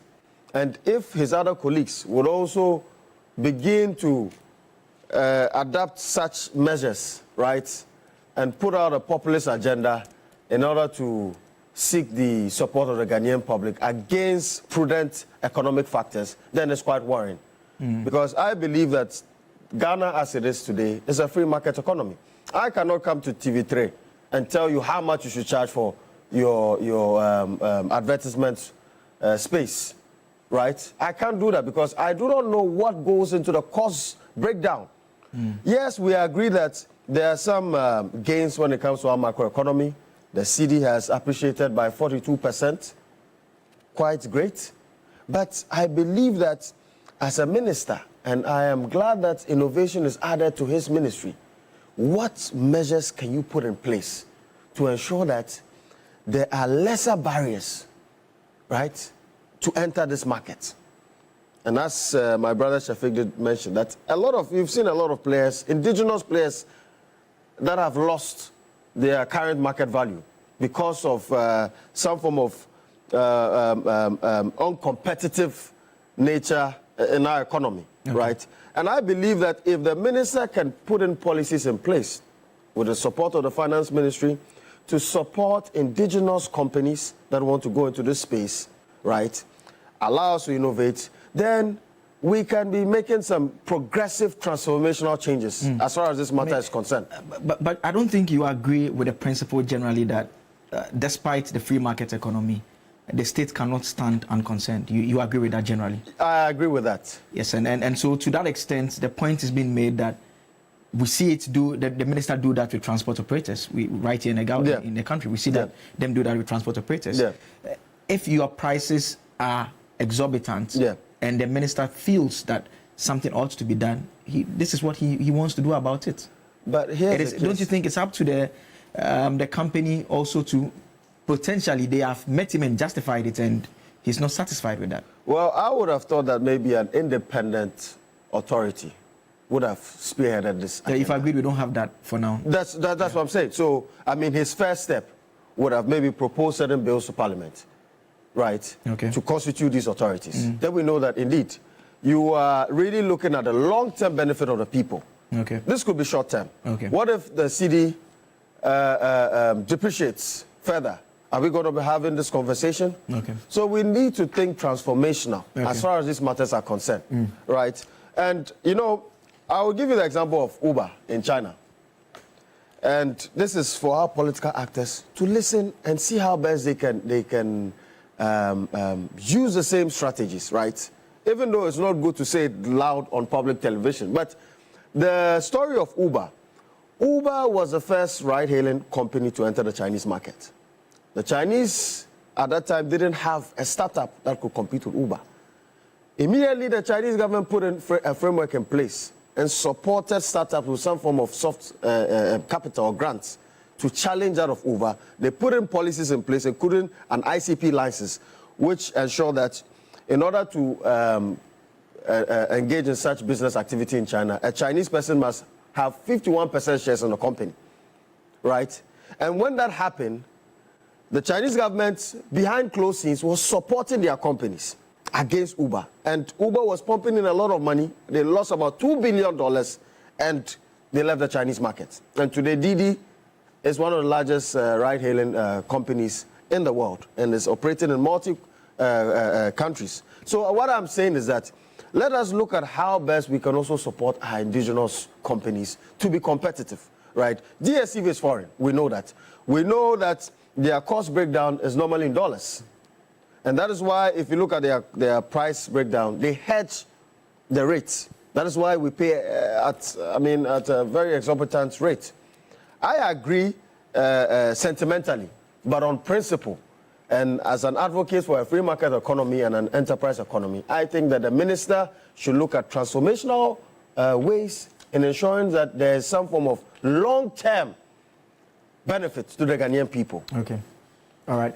Let me come to Dr. Ntiamwa now, and the point we have to make is that, I mean, we've seen this play out in other sectors, so it's not just a conversation that is just limited to multi-choice. We've seen the roads minister a couple of weeks ago appeal to cement sellers to bring down, retailers to bring down the price. We've seen governments over the period appeal to Guta to bring down the price of commodities.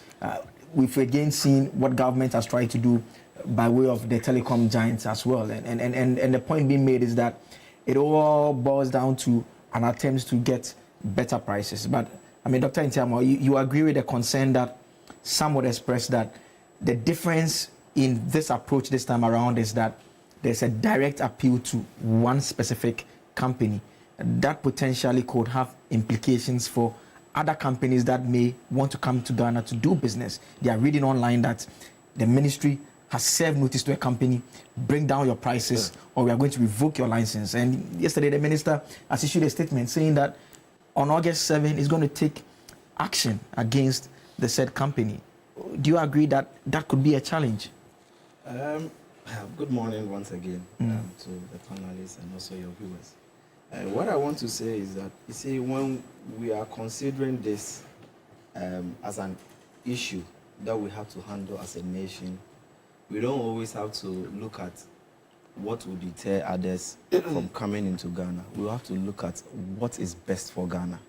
What is best for us now is that we have economic recovery that is ongoing. We have, the macro factors playing out to show that, well, our economy is on its feet. And we have companies that are running, and they say that irrespective of whatever wind that is blowing, whether it's good or bad, we will still maintain to make sure that the Ghanaian people still feel the same way they were feeling 8 years ago, which I don't support that. And I think that as a government, we can't just sit down and watch private companies to say that, yes, we operate free market economy. But we can't just sit down and say that whatever you want to do, do. Then what is the essence of government? Why is government fighting so hard to make sure that, our currency will appreciate against the forex? Then the government should also allow everything to go the same way so that private companies will also fight their own battle. This cannot be. So I think that at any point in time, government is a regulatory authority, even though we don't have the laws at hand as we speak now. But I think that it is something that we need to look out for in the next couple of years, such that we will be able to come in at any point in time that we think that things are worse. We are here in a country whereby at a point where we realize that macroeconomic indicators are not well, and sometimes government will have to cushion the economy. Why is the government doing that? In any case, we have the private dominating our economy. So if the government feels that, oh, I don't have any rule, I cannot regulate them, then allow them to also suffer. But government doesn't do that. We saw this recently when the NDC administration, which led by His Excellency John Dramani, took office. We saw the CD, where the CD was. He had to make deliberate steps, make sure that he cut down a number of things, which we have put in place to make sure the economy recovers and is able to stand on its feet. Why is he doing that? He's doing that to ensure that businesses will thrive. In any case, most of these businesses are private businesses.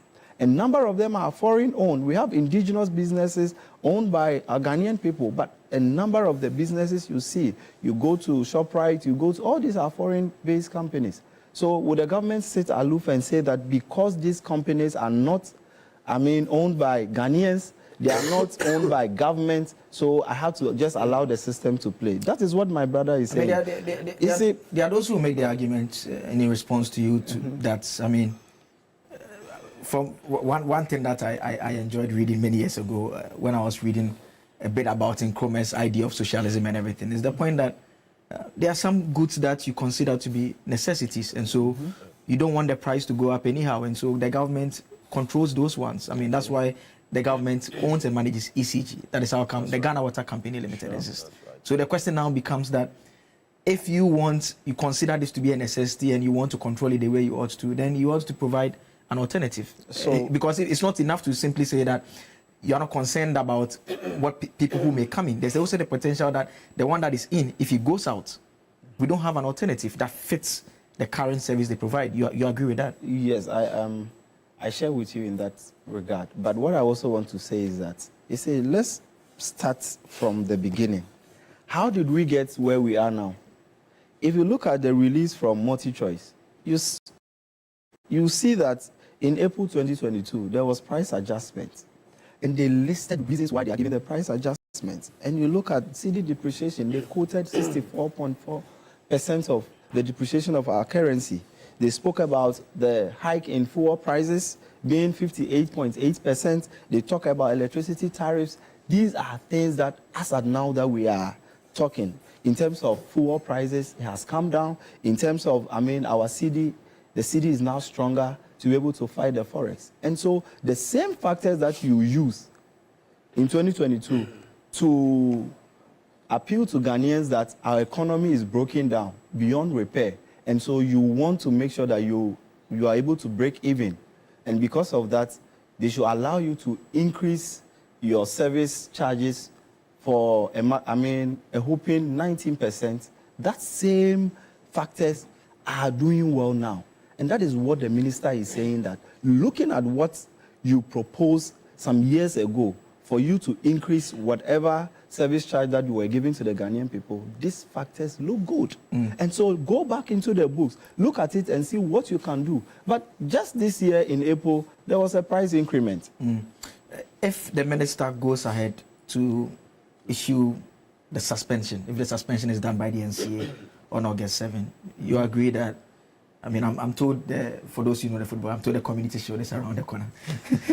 It's mostly the curtain raiser ahead of the season. I mean, you agree that there will be difficulty. I mean, I've heard those who have made the argument about streaming platforms and all those things.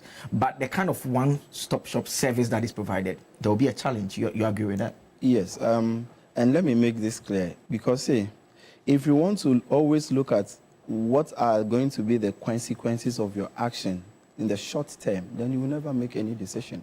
Because if you look at the economic recovery approach that President Mahama is doing, it's affecting people. Export-driven companies are suffering. But we look at the greater good of the Ghanaian economy. We want to make sure that in the end, Ghanaians will enjoy a better service, value for money. That is what we are looking at for. Because if you look at some of the things that they propose, they said our CD has depreciated in the past 8 years for about 200%. And I did a small analysis, and you realize that in 8 years in Nigeria, from 2017 to 2025, their currency has depreciated 490%. Sometimes when you make this analysis, people think that, oh, why are you doing that? Because the population dynamics are not the same. Do you agree that it's important that potentially the government approaches this from a broader policy narrative? And I'm saying that because these factors that you enumerated, the improving exchange rate, the inflation going down, the monetary policy rate and what government is doing with it, it applies to all other players in the economy. So, I mean, is it not much better if the government as a policy, the minister holds his hand for a general government policy geared at how we can deal with it? Because, I mean, we all go to the markets. We know that the markets are not responding as they ought to. Yes, but some of the items or commodities are responding. Yeah, and so but some are also not responding. Yes, some are not responding. Even the banks, calls to the banks directly. Yes, so what I'm trying to say is that if you look at it, I understand everything that you are saying. And I'm sure that, our listeners are also paying critical attention to whatever we are discussing here. And what I want to put on record is that, yes, the government has to do a number of things. Some of these policies that we are advocating for right now, some of them will take years. So are we to sit down and look till the next 5-10 years before we have all this framework in place, before we talk to private individuals who are, robbing the Ghanaian people? This is what everybody is trying to say, that, oh, because in the interim it's going to cause a lot of challenges. Minister, sit back. Let's go back to the drawing board. Fine, we can look at this approach whilst we are working on the policy framework. It doesn't stop us from not doing the best. So what we want to do is that he should go ahead and do what he's doing. But we should also look at the background that every policy or every law that we need to start, working on, we should start working on it. So that hand in hand, whilst this one is going, finally we'll have the better system in place so that everything will be streamlined. And I think that this is the way for us to go. Sometimes you need to take the bull by the horn. If we sit back and say that, oh, right now, if we take this step, it's going to affect a number of people, so let's just withdraw. When? It takes a government that is bold to take certain decisions. The decisions that the president is taking in this current administration, I can assure you that some of them are not pleasant. A lot of the things that we are seeing, some of us, we are all being affected. You are affected, I'm affected. If you look at the tariff increments that we witnessed recently, about the 1 CD on energy levy and all that, it's affecting everybody. But the point is that, do you want your light to stay on, or you want to be in darkness for the economy to crash? So we look at the forecast, what we anticipate to get in the long run I mean, looking at the current things that we have. So in the long run, I think that if this should go through, it will serve as a deterrent, because sometimes sanctions are also important. Okay. You don't just allow anybody to operate anyhow. But if you impose some sanctions, it serves as a deterrent to others. And with time, people will conform to the norms. And so I think that I will not fault the minister on any day, if provided whatever he's doing is within the ambit of the law. Okay, let me come to Doc now. And Doc, are you satisfied with how the minister and government is going about this whole issue? Joseph, I think that essentially the idea of a free enterprise system within a democracy is a journey. If you go back into economic history and you look at how the free enterprise system has evolved around the world, you will see that we didn't always have consumer protection, for example, and that the system has evolved with time. You know, one of the things I did together with my spouse was to call DSTV and interrogate the customer service rep about the packages they have. I wanted to know what I'm getting for a family package. And the reason is that we used to have a compact, and we thought we were spending too much money because most of the time we don't watch it. So we downgraded to family. All of a sudden, about a week ago, they took off one channel, which my wife likes to watch. We thought it was a mistake. So I finally reached them after this issue came up. You know what? The customer service rep could not tell me what I get for a family, package. And it was simply, when you get it, you will see what you get. You see, this is, you see here seriously that we need some consumer protection. Okay. Now, I used to be in the telecom sector, and I'm very familiar with regulations and how the industry, communications and broadcasting, generally regulated. One needs to understand that in the free enterprise system, as we have it now around the world, companies, business people still have to live with some regulations, whether you're talking about antitrust, you're talking about corruption, prevention. There are all kinds of laws that companies have to live with. From my check, what the minister is doing is not illegal. The problem we have is that, as Shafiq they said, we do not have a competition law. It's important. And not only that, there are no consumer protection laws that we abide by in this country.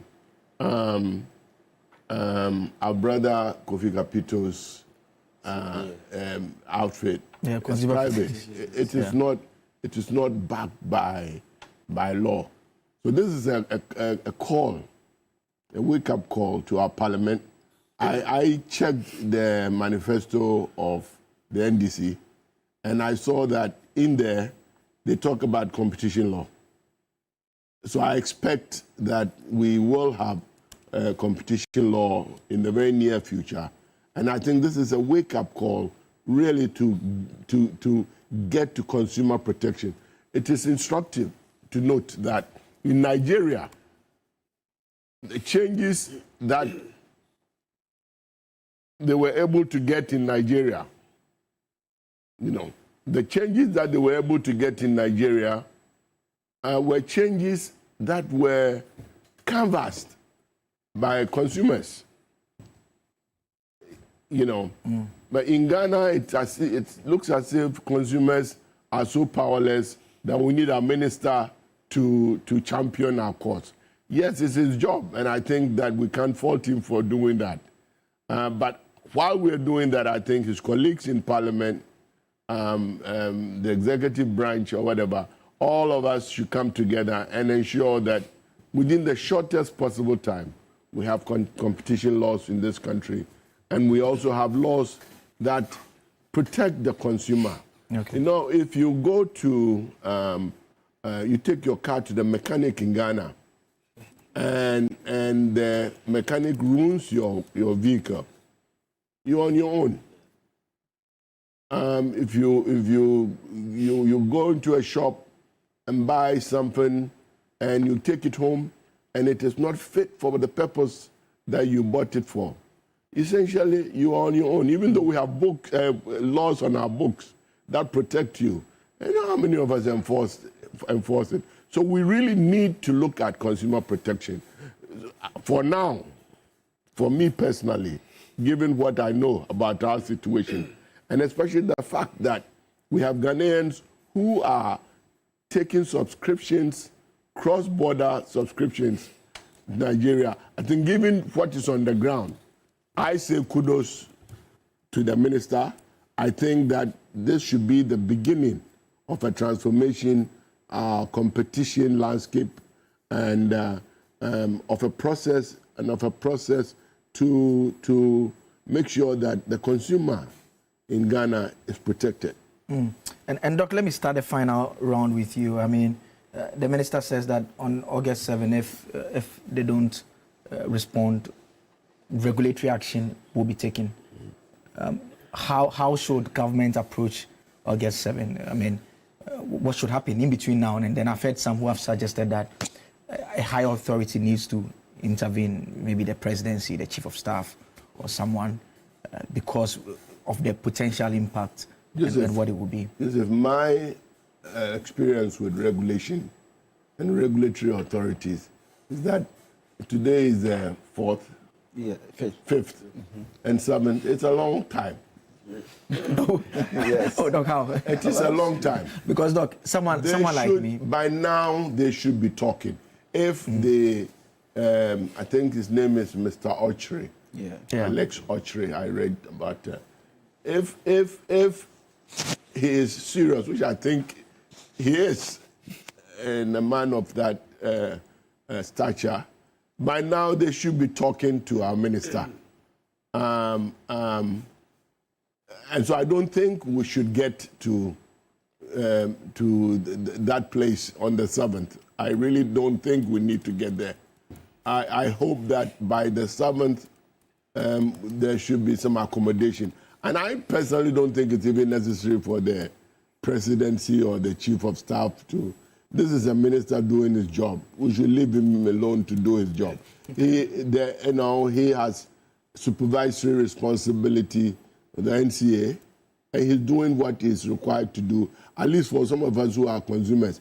One thing I need to say, Joseph, someone was suggesting that DSTV is a luxury item. Is it? I disagree with that. I disagree with that. I disagree because, and yesterday I heard someone make that argument that currently our local channels, almost all the key local channels sit on that platform. That is one.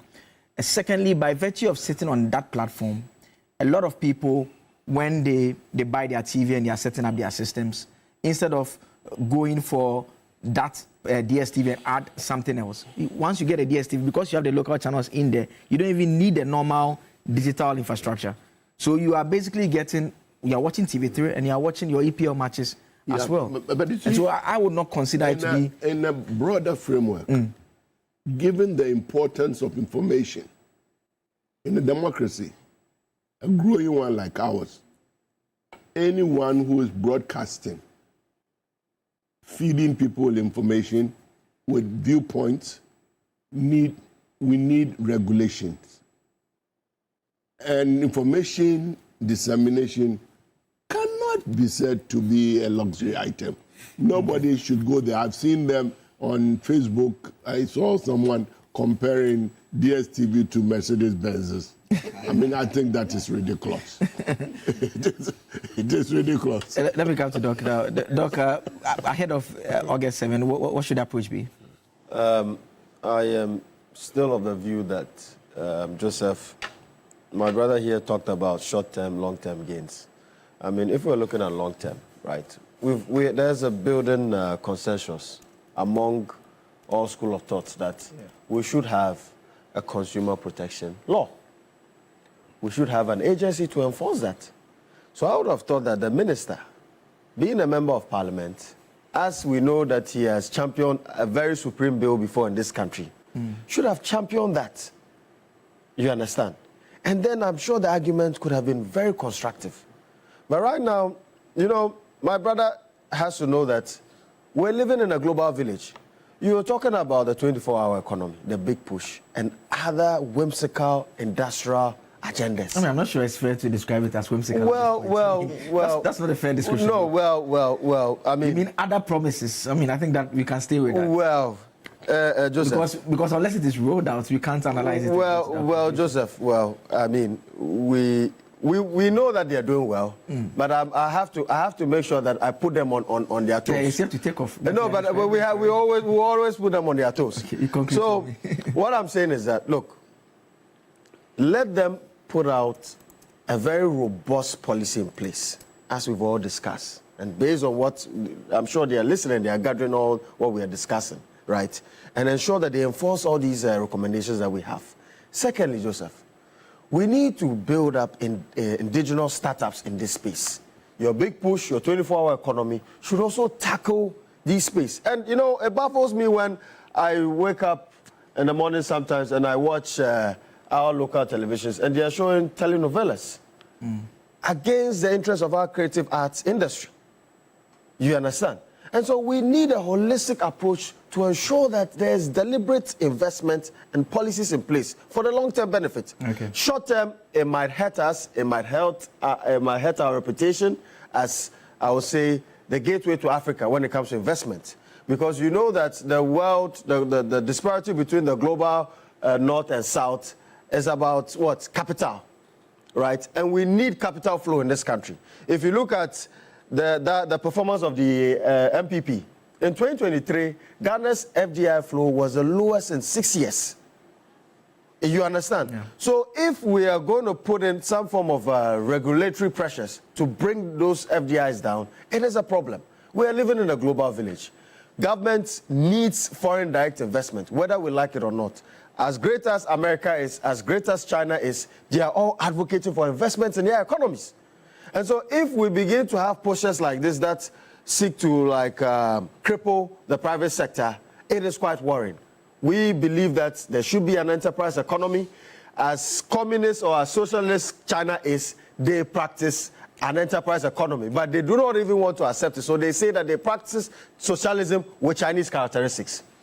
And so my brother Joseph, if the NDC will listen to what we are saying, we believe that yes, it is for the collective good of the Ghanaian society. But let us look at long term. Let us put in the structures in place, you understand, so that our local industries can be able to take advantage and then be competitive in this space. Doc, the same question, what do you expect to happen between now and the deadline? I have said from the onset that what the minister is doing is the right thing. Because, like I said initially, we have a long-term and a short-term approach to every situation. Now, the short-term is that we can't just sit aloof and watch the Ghanaian people suffer. And his responsibility is to make sure that he has that oversight activity. So he's doing the right thing. But the long-term, what everybody, even on the panelists, everywhere you go on media sets and all that, everybody is advocating for the antitrust law, which I think that in the next few years, I'm sure things will kickstart and We will all have that. But what I want to say is that, you see, if we say that whatever we are doing or whatever the minister is doing is crippling private business, that is wrong. And I think that this is not what is happening. We should put out the narrative in the right perspective. What the minister is doing is ensuring that there is law and order. People don't do what they want. The fact that you are a private company or a private entity doesn't mean that you can get up and say that everybody should go and sleep. There are laws in the country. He cited an example like America and the rest. We were here recently when the current president imposed tariffs on certain countries, bringing in their commodities and all that. But they are still trading. We cited an example about Nigeria having taken multi-choice to their Supreme Court, and the matter is still pending. But they are still in operation. See, if we don't take the bull by the horn and we sit and behave like the way Ghanaians we have been over the years, you know, if we do this, this is going to be the outcome. I mean, we are humble people. We can't continue to be like that. We want the economy to be on its feet. And so every sector has to be reset. And the reset agenda is what is ongoing. And so I believe that, yes, those who are going to, be at the mercy of this issue, they should bear with the government that these are pragmatic steps that will be taken to ensure that our economy will be able to recover 100% on its feet, and together we will grow as a country and everybody is going to enjoy Ghana. Because if you look at the entertainment industry and you look at this media and all that, you made mention of football. We are all fans of football. I like football. But the truth be told, for the past 2 years, I haven't been able to subscribe. I was using Compact Plus.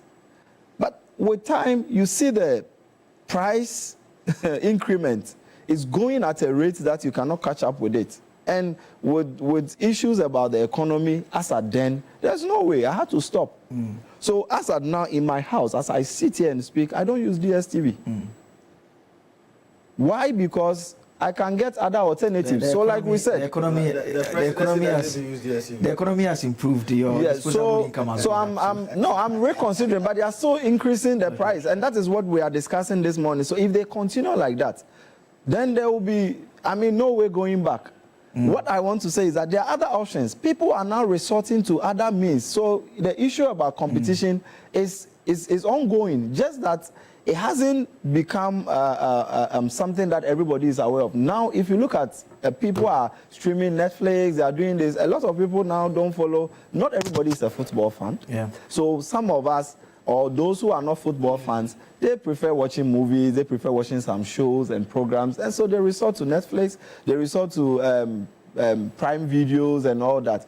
The cost is relatively cheaper. It's about less than 170 cedis to subscribe to Netflix for a month, compared to about 600 cedis for Compact Plus. What are we doing to ourselves? Okay. So we have to support the government and pat the government at the back that what he is doing is right, and that is going to help every Ghanaian, because if the price goes up, I'm not sure I'm the only person going to benefit. You also benefit. Like you said, you enjoy it, so you enjoy it more than me. Let me do some messages and I'll wrap up with Shafiq on the line. Musa Batwa in Asawasi, you say that, good morning, I completely agree with the government's stance on protecting consumers. It's about time a price control regime was introduced to ensure that consumers are not shortchanged. For this reason, a specific law on consumer protection policy must be enacted to safeguard the interest of the ordinary Ghanaian. Another message here from Ebo Bachman. I'm sure, Doc, you know him. He says, with Ghana's economy showing signs of recovery evidenced by a stabilizing exchange rate and declining inflation, the overall cost of doing business is beginning to ease. DSTV must therefore reconsider its current pricing model and offer relief to Ghanaian consumers. While it's true that Ghana's indirect tax component is relatively high, it still does not fully justify the steep subscription rates, which have become increasingly difficult for average households to bear. Let's add our voice to that of the minister to push for lower prices for all. There's one more message here from Randa. And Randa, you say that these people increase their prices because of our city depreciation and bad economy at that time, why can't they use the mechanism to reduce it? Are we really looking out for Ghanaians or the foreign businessman? Until we have an alternative, we shouldn't have a negotiation for reduction. Let's all come together as a country and support this good cause of the minister that is coming from Rwanda there. And Shafiq, let me wrap up with you. Same question I've been throwing around the table between now and then, the deadline that has been given by the minister. What do you expect to happen? And secondly, if there's any issue that has come up that you want to react directly to as well, Shafiq. Yeah, Joseph, thank you very much. I mean, between now and August 7th, obviously, as fans of the Premier League, we want to watch our team. So we will definitely want a situation where this is resolved amicably. And hopefully, DSTV is more flexible with their position and recognizes the power of the states in this regard. However, my biggest interest in this part of the conversation is to reiterate a couple of things, right? So engaging with what Ramsey has been saying about the free enterprise, free markets, and all of that, we need to understand that free market is not a construct that props up on its own, right? It's not a self-evident system. It's not something that regenerates itself. It is constructed by the states, it is propped up by the states, and it is preserved by the states. And so around the world, regardless of wherever it is you find yourself, be it in the UK, the USA, or even in China, where there's a lot of like enterprise going on, the state is active in the sense that, one, it protects private property, it ensures that contracts are fulfilled. However, the state also recognizes that if consumer welfare is being challenged, is being affected, if competition is going to be affected, the state actively presents itself. So even in China, there is consumer protection, there is competition law enforcement. In the USA, the bastion of capitalism that we all know about, that we all love and talk about, the history of antitrust law was that at a time when Standard Oil, the Rockefellers, those who know about Rockefeller, had like significant control over like the oil drilling sector, the state recognized that this is too dangerous. This is not a situation that's not tenable. An economic enterprise should not have too much power that it can override, that it can have too much, end up getting too much political power and also affecting consumer welfare. So the state intervened and broke up Standard Oil. The same thing happened with Bell Laboratories, and that is why people see the US ended up being the dominant player in the internet sector ahead of Japan, even though Japan was a leader at a point in time. The idea over here is to reiterate the point that states have a vested interest in economies and to ensure that they intervene when it is necessary to prevent consumer welfare from being harmed. So I think that should be the broader conversation, and that should lead us to the question of why is this conversation even coming up? Why should we be talking about DSTV on a Tuesday morning on national TV? It is not just because there's a middle class bulge that makes use of like DSTV that doesn't want to. It's not because the middle class bulge is going to be affected and are not going to be able to watch their Premier League games or watch Big Brother Nigeria. It is because it is an opportunity for us to be able to tell Ghanaians, or also like ask the state to be active in the economy, right? To be active in protecting consumer welfare, to put into place structures that protects consumer welfare, that ensures that people are not paying prices that they should not be paying. But also on the point of whether this is going to affect private enterprise, it's going to affect FDI, the inflow of FDI. The idea here is that around the world, this happens, right? And so businesses always, when you look at the due diligence checks for most businesses, there's a point where there's a box where they ask whether the country that they are going into has competition law, because they recognize that if the country has competition law provisions, they need to comply with it. It is not something that is novel, that is new to businesses. Most multinational companies around the world know about this. So like we said earlier, in South Africa, we know currently Canal Plus, which is one of also like a pay TV service provider in Francophone Africa. They've currently acquired MultiChoice in South Africa, right? And for that transaction to go through, for that acquisition to go through, it had to be approved by the South African Competition Commission. In a world where we have a competition commission in Ghana, that acquisition would also be subject to Ghanaian approval. Because all over the world, whenever there's a global acquisition, even if the mother company is in the USA, the Europeans ensure that that acquisition complies with their mergers and acquisition provisions in their competition law. The UK folks do the same thing, wherever it is, right? And so when we situate this conversation around the broader conversation of competition law, and not just multi-choice, not just DSTV and our ability to watch Premier League games. We tell people, or we get people to understand why this is important, why it is necessary for us to have a system where we protect consumer welfare, but also more importantly, we ensure that in the long term, these markets or these industries are not affected. So for me, I think this is an opportunity for us to keep on calling on the government to pass the competition bill that has been in Parliament for the longest time, and to ensure that moving forward, we have a competition law and consumer protection agency that is backed by statute that ensures that consumers are paying reasonable prices, right?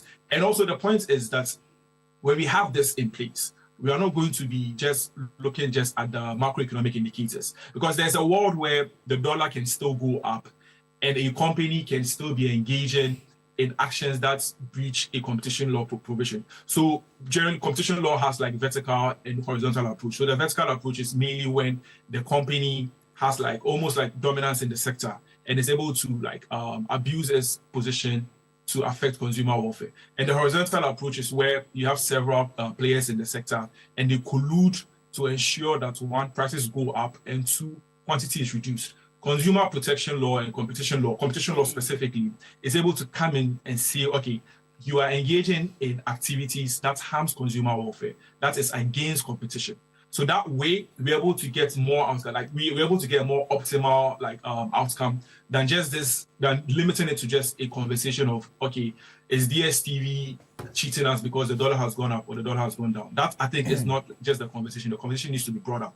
But also, like, the final thing I would want to say is, yes, I agree with the minister's understanding of his power, because, like I said earlier, if you look at the Electronic Communications Act, Section 25 gives him powers to take some actions regarding tariffs, and Section 13 gives him some powers regarding revoking license or and how to go about that. However, it's a question of whether DSTV is a significant market player, and of course, they would want to limit their what's the name? They want to limit their market, the definition of their market, and that, of course, will end up becoming a question of law, right?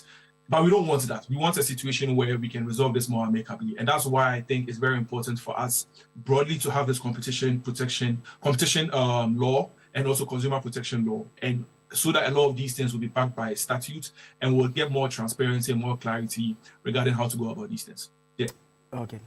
Shafiq, thank you very much. I've been asked to inform you that Manchester would at least be 10th this season. That's a slight improvement. We'll live to see how that will play out. But thank you so much for joining us this morning with your perspectives over the very interesting thoughts by Shafiq and my doctors around the table as well. Shafiq is a lawyer and also a doctoral researcher as well, and he joined us for the first part of the show. We can now zoom in and talk about cocoa politics now. And yesterday, the finance minister put out a statement. It was basically saying that the Producer Price Review Committee, they had met and they had agreed that the season, which opens on Thursday, 7th of August 2025, the price of cocoa will be now previously $3,100 per ton, will now has now increased to $5,040 per ton. And he made a point that is instructive to note that the government has, by this decision, increased the producer price significantly by 62.58 in US dollar terms. And that explains the narrative that is being put across. He continues to say that this represents 70% of the gross free on board value of the 7,200 per ton, and aligns with President Mohammed's promise to pay cocoa farmers 70% of the FOB price. It is significant to note that for the 2024-2025 cocoa season, the previous administration set an FOB value of 4,850 per ton of cocoa and a producer price at 3,100, representing 63.9% of FOB. What I want to do now is we have a bit of a graph that puts all of this in perspective, and I want to show you that graph so that I talk you through that graph right about now. So you have that on your screen now. So what you see, the chart on the left is what pertained the previous planting season, and you see at the bottom part, you see $1 to 16. We are pegging it at that rate where the dollar to the cedi rate was at that particular planting season at that point in time. And we see that the FOB price was $4,850 $3,850, and the government fixed the price at, in terms of $3,100.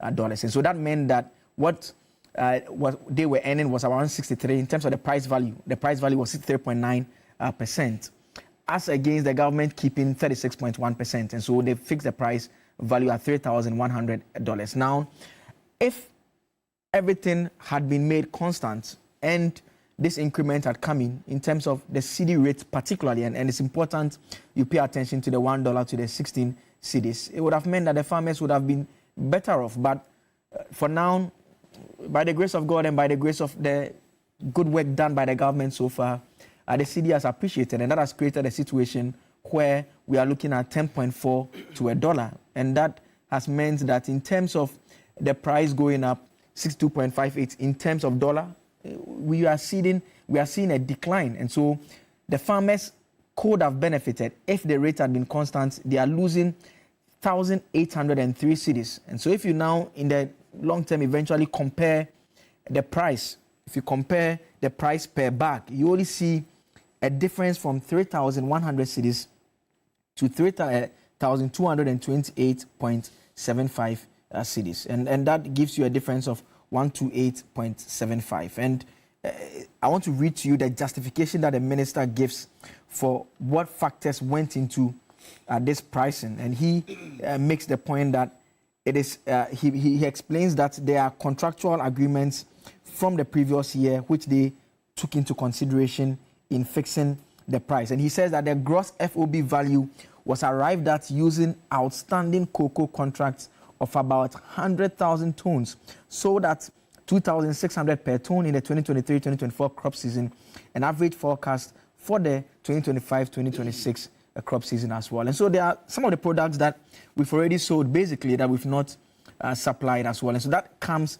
with its own challenge. And he says, as a result of that and the forecast that is being done, that is how come they fix the price as it stands. And already this is generating some controversy. I want us to take a listen to the minister as he announced this, and then we'll come back and I'll tell you what the minister had said previously and why this is generating some controversy. The government of Ghana is pleased to announce an increase in the producer price of cocoa from $3,100 per ton to $5,040 per ton.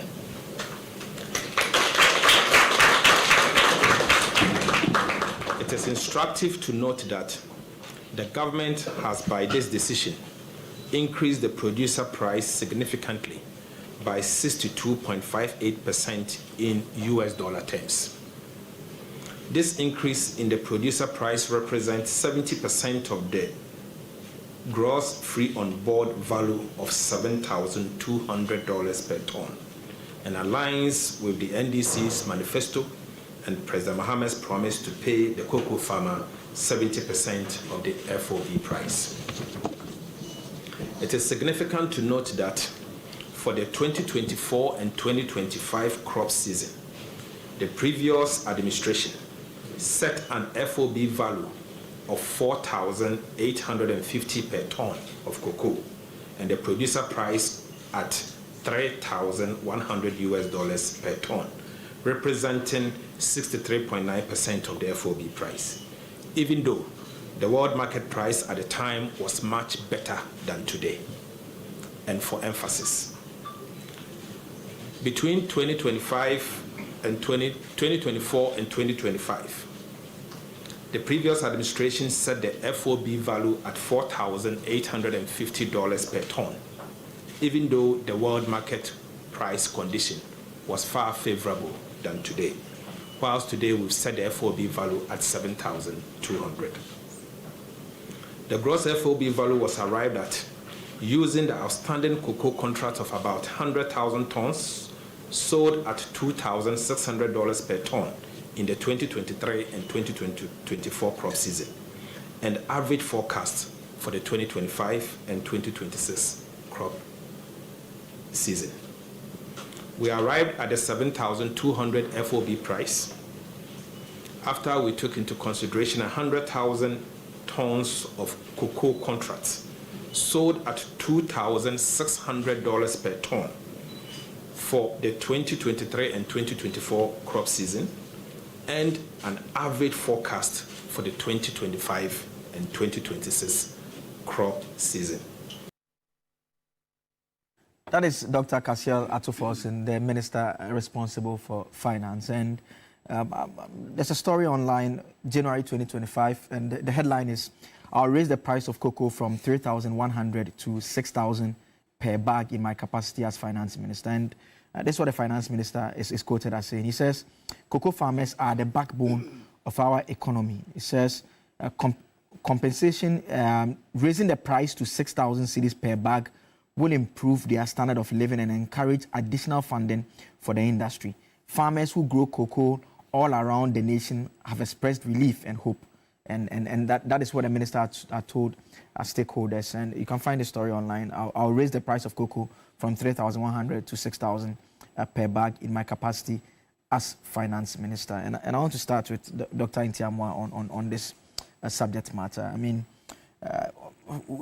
I heard the CEO of Cocoa Board explain where we are now, and he largely dwelt on the city's gains to make the point that that is what is accounting for the price. But the fact remains that the change in price, previously 3,100, you've just added 128 to it. The dollar conversation, the cocoa farmer, you buy the bags of cocoa from him in cedis. Thank you. What I want to say is that, see, if we are talking about the price of cocoa as it stands now, we have to, like the finance minister has said on several platforms, we have to look at our economy as it stands now. What is the economy of Ghana now? Our economy is such that now our cedi is stronger. That is one of the things. You can't do away with it. I understand your question, you just put across. The question is that, yes, we are buying from the farmer in cedis, but we also send the product outside and get dollar. It is based on the dollar that we calculate based on our exchange rate. So for us to be able to pay the farmer in cedis, we look at the world market price and we look at our exchange rate. These are the two things that we consider. If you look at the world market price as it stands now, it's a range, but because of some carry forward, which we have done some weighted average, and we have been able to decide that the FOB is supposed to be $7,200. This $7,200, it is based on that we take a percentage of that dollar money that we have, and we convert that to cedi to be able to pay the farmer. So if the farmer says that, yes, I do not care, you have to pay me in cedi, and I need to see a significant appreciation in terms of cedi, then two things are happening. Either we are not communicated well to the farmer, or they are not understanding what is happening within the economy as we find it now. The first thing about communication, we took office and cocoa price for a ton from the extra administration was $3,100. They said that the FOB price was $4,850. But I can tell you on fact that if you check online, you realize that in November, around November, from 2024, January coming, there were fluctuation in terms of prices of cocoa. Even as at the time of November, when they did their last review to $3,100, the price of cocoa on the world market was ranging from $7,500 to about $9,900. And you can cross-check this. So if, based on that, they decide to come and cook FOB price, which is $4,850, it is way, way, way, way, way lower than what was pertaining on the world market. And if we're using even the lower range, which is 7,500, that was about 41% of FOB that was given to the farmers. So if you take 7,500, which is at the lower, limit of the range, which was on the world market, just oppose that with 3,100, and you realize that it's just 41%. So, but when we took office, based on prudent management of the economy, making sure that we want the economy to be on its feet. We have been able to work so hard that now our city is stronger. The fact that the city becomes strong without announcement, 3,100 has now moved to 4,860 for us to be able to pay a farmer 49,600 in Ghana cedi term for a ton of cocoa. We didn't make that announcement, but just the fact that the city was able to appreciate, we were paying indirectly, we were paying $4,860 per the ton for them to get the 3,100 Ghana cedis. And I think that this is where the problem started. Okay. This is where we should have come out to let them know that this is the current situation. If you go to Cote d'Ivoire, which has been cited by the CEO and the minister and all that, you realize that they are operating with automatic adjustments in terms of exchange rates. So once the exchange rate moves even an inch, the price of every commodity also adjusts to the exchange rate. And we are not doing that. If we were doing that, then the price of cocoa in the second quarter of this year would have been 1,985 Ghana cedis. If we had done that, I'm sure by now, the farmer will appreciate what the government has done. But there are those who will simply blame you, the politicians. You do the cocoa politics. Let me read from the presidency.gov.gh. This is the presidency's own website. And this is just last month. Yeah. Mahama reaffirms commitment, cocoa farmers to receive 70% of world market price. Yes. President John Mahama has announced that beginning with the next cocoa season, Ghanaian cocoa farmers will receive no less than 70% of the prevailing world market price for their produce. And this was during an engagement with chiefs and residents of Joaboso. Now, the previous government had also attempted to use the FOB price, and the then opposition had made concerns that you should use the prevailing world market price. You come to power and all of a sudden you are also now, even though just last month the president has spoken about the world market price, you are also now falling on the FOB price as a percentage to show that you are doing much better. That is not fair to the cocoa farmer. Okay, so to answer that, let's look at what is the world market price as it stands now, if you have the figures. Yeah, I can just check that for you. Currently, it's around 8,180. So let's do simple mathematics. Let's use 8,000. So, because in my flag, you are not sure. 8,000. In fact, if you look at the chart, you see that the prices from May till now is just keep fluctuating. Yes. So if we use 8,000 and you multiply by 10.2, that's $8,000. Yeah. 10.2 divide by 16, because a ton of cocoa is 16 bags. Yeah. So if you do the simple arithmetic, you realize that we are having just 5,100. That is the total sum that we get when we send the cocoa abroad. Mind you, this money cannot go to the farmer directly because there are other expenses. We have the buyers, the companies that are intermediary between the cocoa, Ghana and the farmers. They are supposed to get some sort of subsidy on using their money to purchase for government. And so we need to give them commission, haulage, transportation from where it is. Now, if you look at our cocoa sector, seedling, fertilizer, even the fertilizer, Expo administration was selling it. So that side, we can't even come there. So there are a number of costs that goes into it.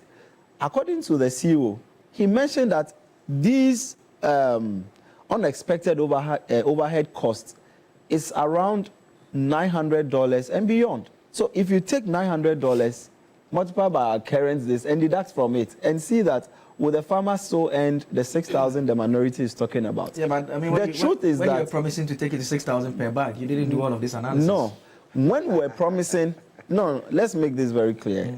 When we were promising, as at the time, we were talking about these things way back in 2024. Yeah. And I'm telling you that in 2024, the price range on the world market was about 7,500 to about 9,900. Even if they were going to use the list. So, and the cedi, in terms of dollar to cedi, was 16 cedis. So just do simple mathematics and realize that if we were using even 7,500 multiplied by 16, and you take even 70% out of that, you realize that that could give you about 6,000. And so it was based on that projection. When we came, we realized that price is based on the current economy factors in place. That is what I'm trying to say. But you concede on the point that the cocoa farmer, they saw the bag, they just want more. And it's gone up a little. They will not be happy. You agree with that? No, unless we have to. You see, it is when we don't educate the cocoa farmer. If we had made it very clear and conscious enough to let them know that because of the city's strength, the price of cocoa is about a little less than 2,000 Ghana cedis a bag. Because when you do the analysis, if we're operating with automatic adjustment, then you realize that now if the government is giving you 3,228, you know that there's a significant increment in terms of the price of the cocoa. But we did not talk about this because, one, the administration of President John Dramani Mahama is conscious about the fact that he wants to better the lives of the rural people. Okay. So he wasn't looking at operating with automatic adjustment. He was thinking about cushioning the system such that the ordinary cocoa farmer could still be earning the same amount as he's earning.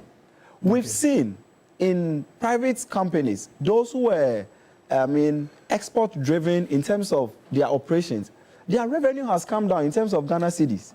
Would they also make that argument that because revenue has come down, we have to talk to government for government to still make us have the same revenue? You see, this analogy doesn't work. But what we are saying is that there are other incentives that the government has also put on the way.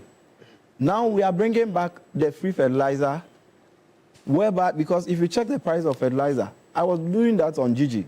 Some are selling it for 600 cedis for the ammonium sulfate and the rest. And if you look at that price, you sell the cocoa, you have to go and buy the fertilizer. At a point, my mother wasn't even getting it to buy.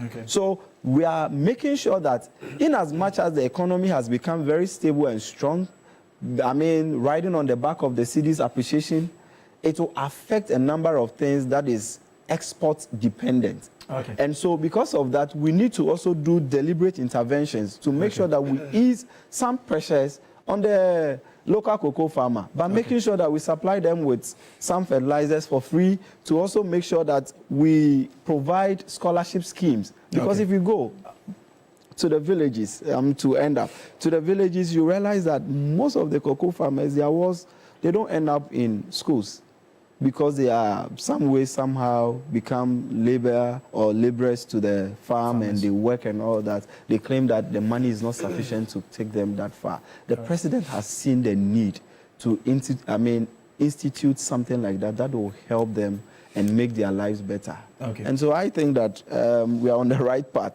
Okay, let me come to Doc now. And Doc, satisfied with the explanation that your colleague Doc has provided on the prices?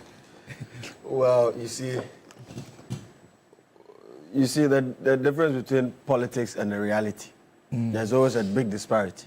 And of course, I am happy, I must say, with the strides the current finance minister is making as far as the cocoa sector is concerned.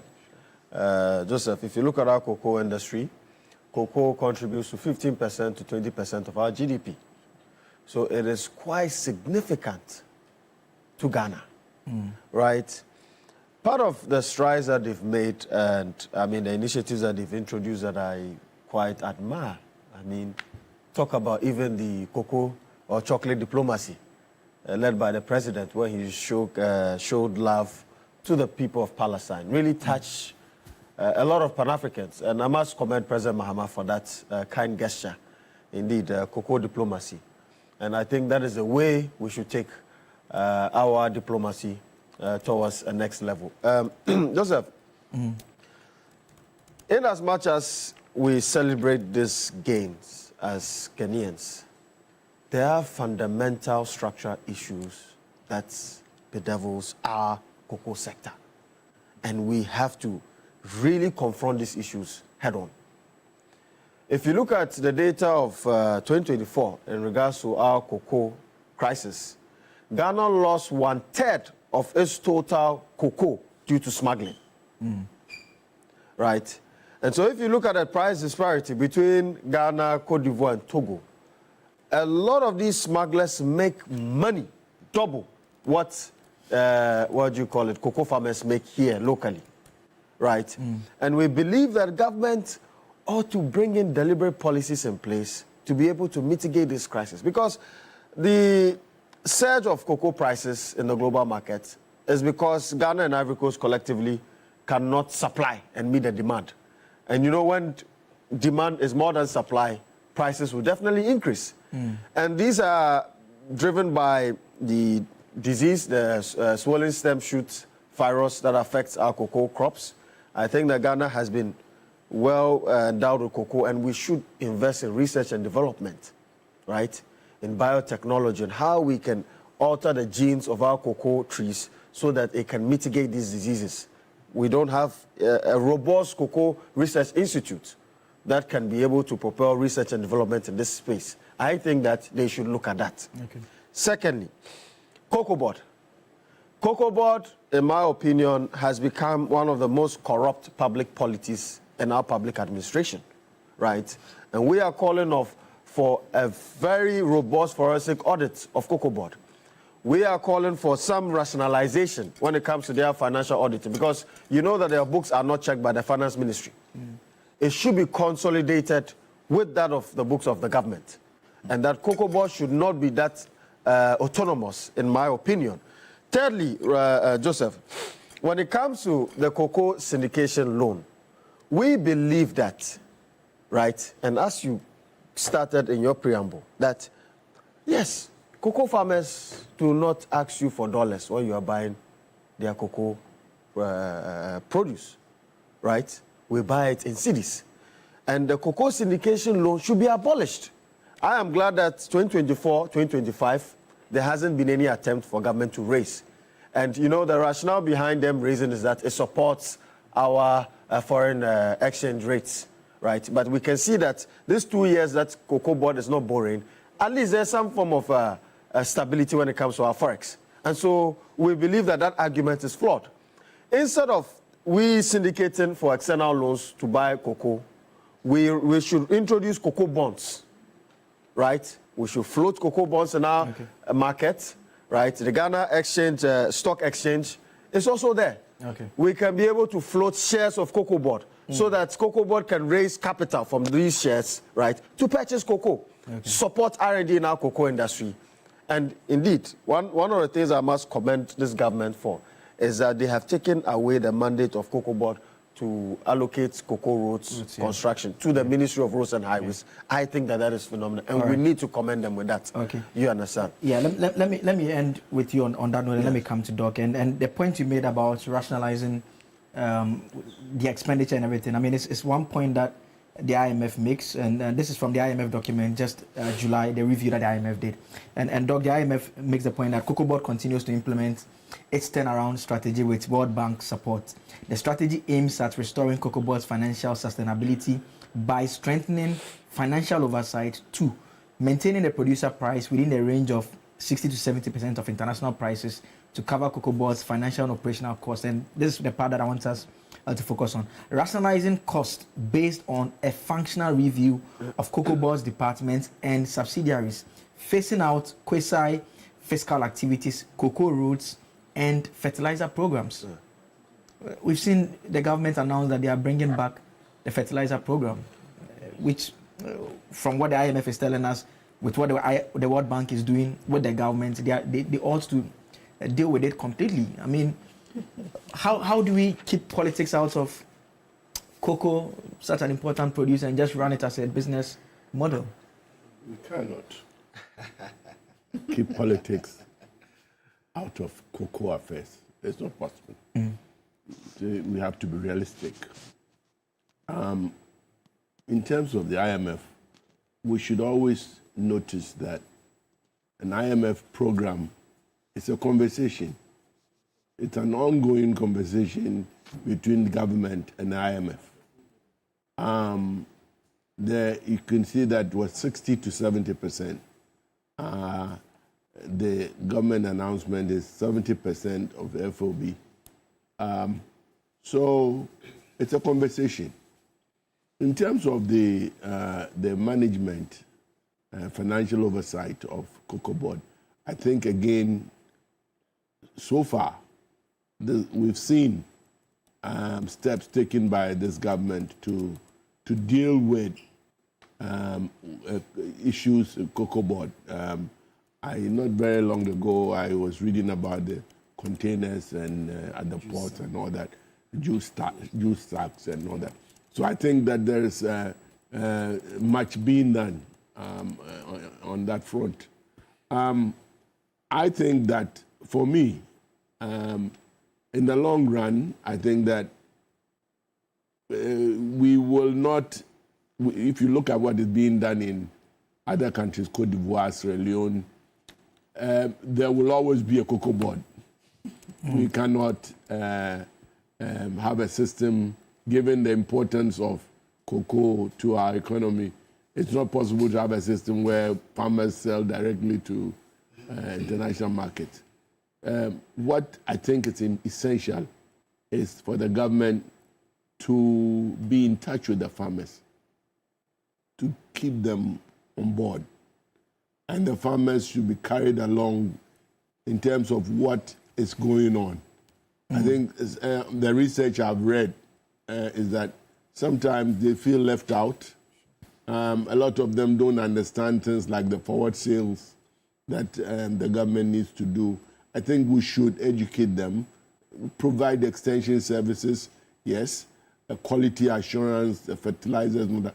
But we should also talk to them because it is their sweat and toil that brings in a good chunk of the revenue that we need to keep our country afloat. Okay. Having said that, I think that it's a good announcement for me. The grandson of a cocoa farmer. I think that it's good to have the announcement, and I hope that in the future, in the next season, we can even do better for the cocoa farmer. Okay, I mean, that's what our time will allow us this morning. The time goes very fast when you're enjoying the conversation, yeah? I know. My guest this morning have been Dr. Josiah Koba. He's a legal practitioner, former principal lecturer at the Ghana Institute of Management and Public Administration. We're also joined by Dr. Ramsey Inusa, communications team member, Movement for Change, and also Dr. Frederick Intiamwa, who is a lecturer at the University of Ghana and a member of the NDC communications team. Shafiq Kwabna Osman, a good friend, joined us as well. He's a legal practitioner and a doctoral researcher. He joined for the earlier conversation on consumer protection and price fixing and all of those matters. Thank you so much for joining us. Stay tuned in. We have a lot more for you on the new day. There's a lot more to talk about. Cash Cookie Tea will be coming around with some gifts for you. Roland is also still around. Stay tuned in.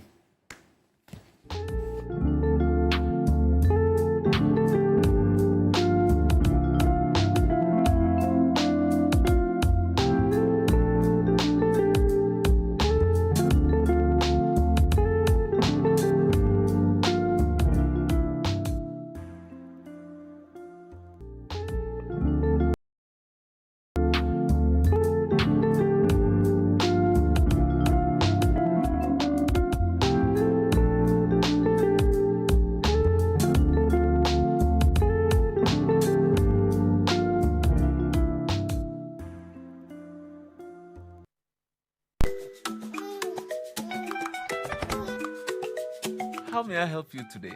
We'd like to open a bank account.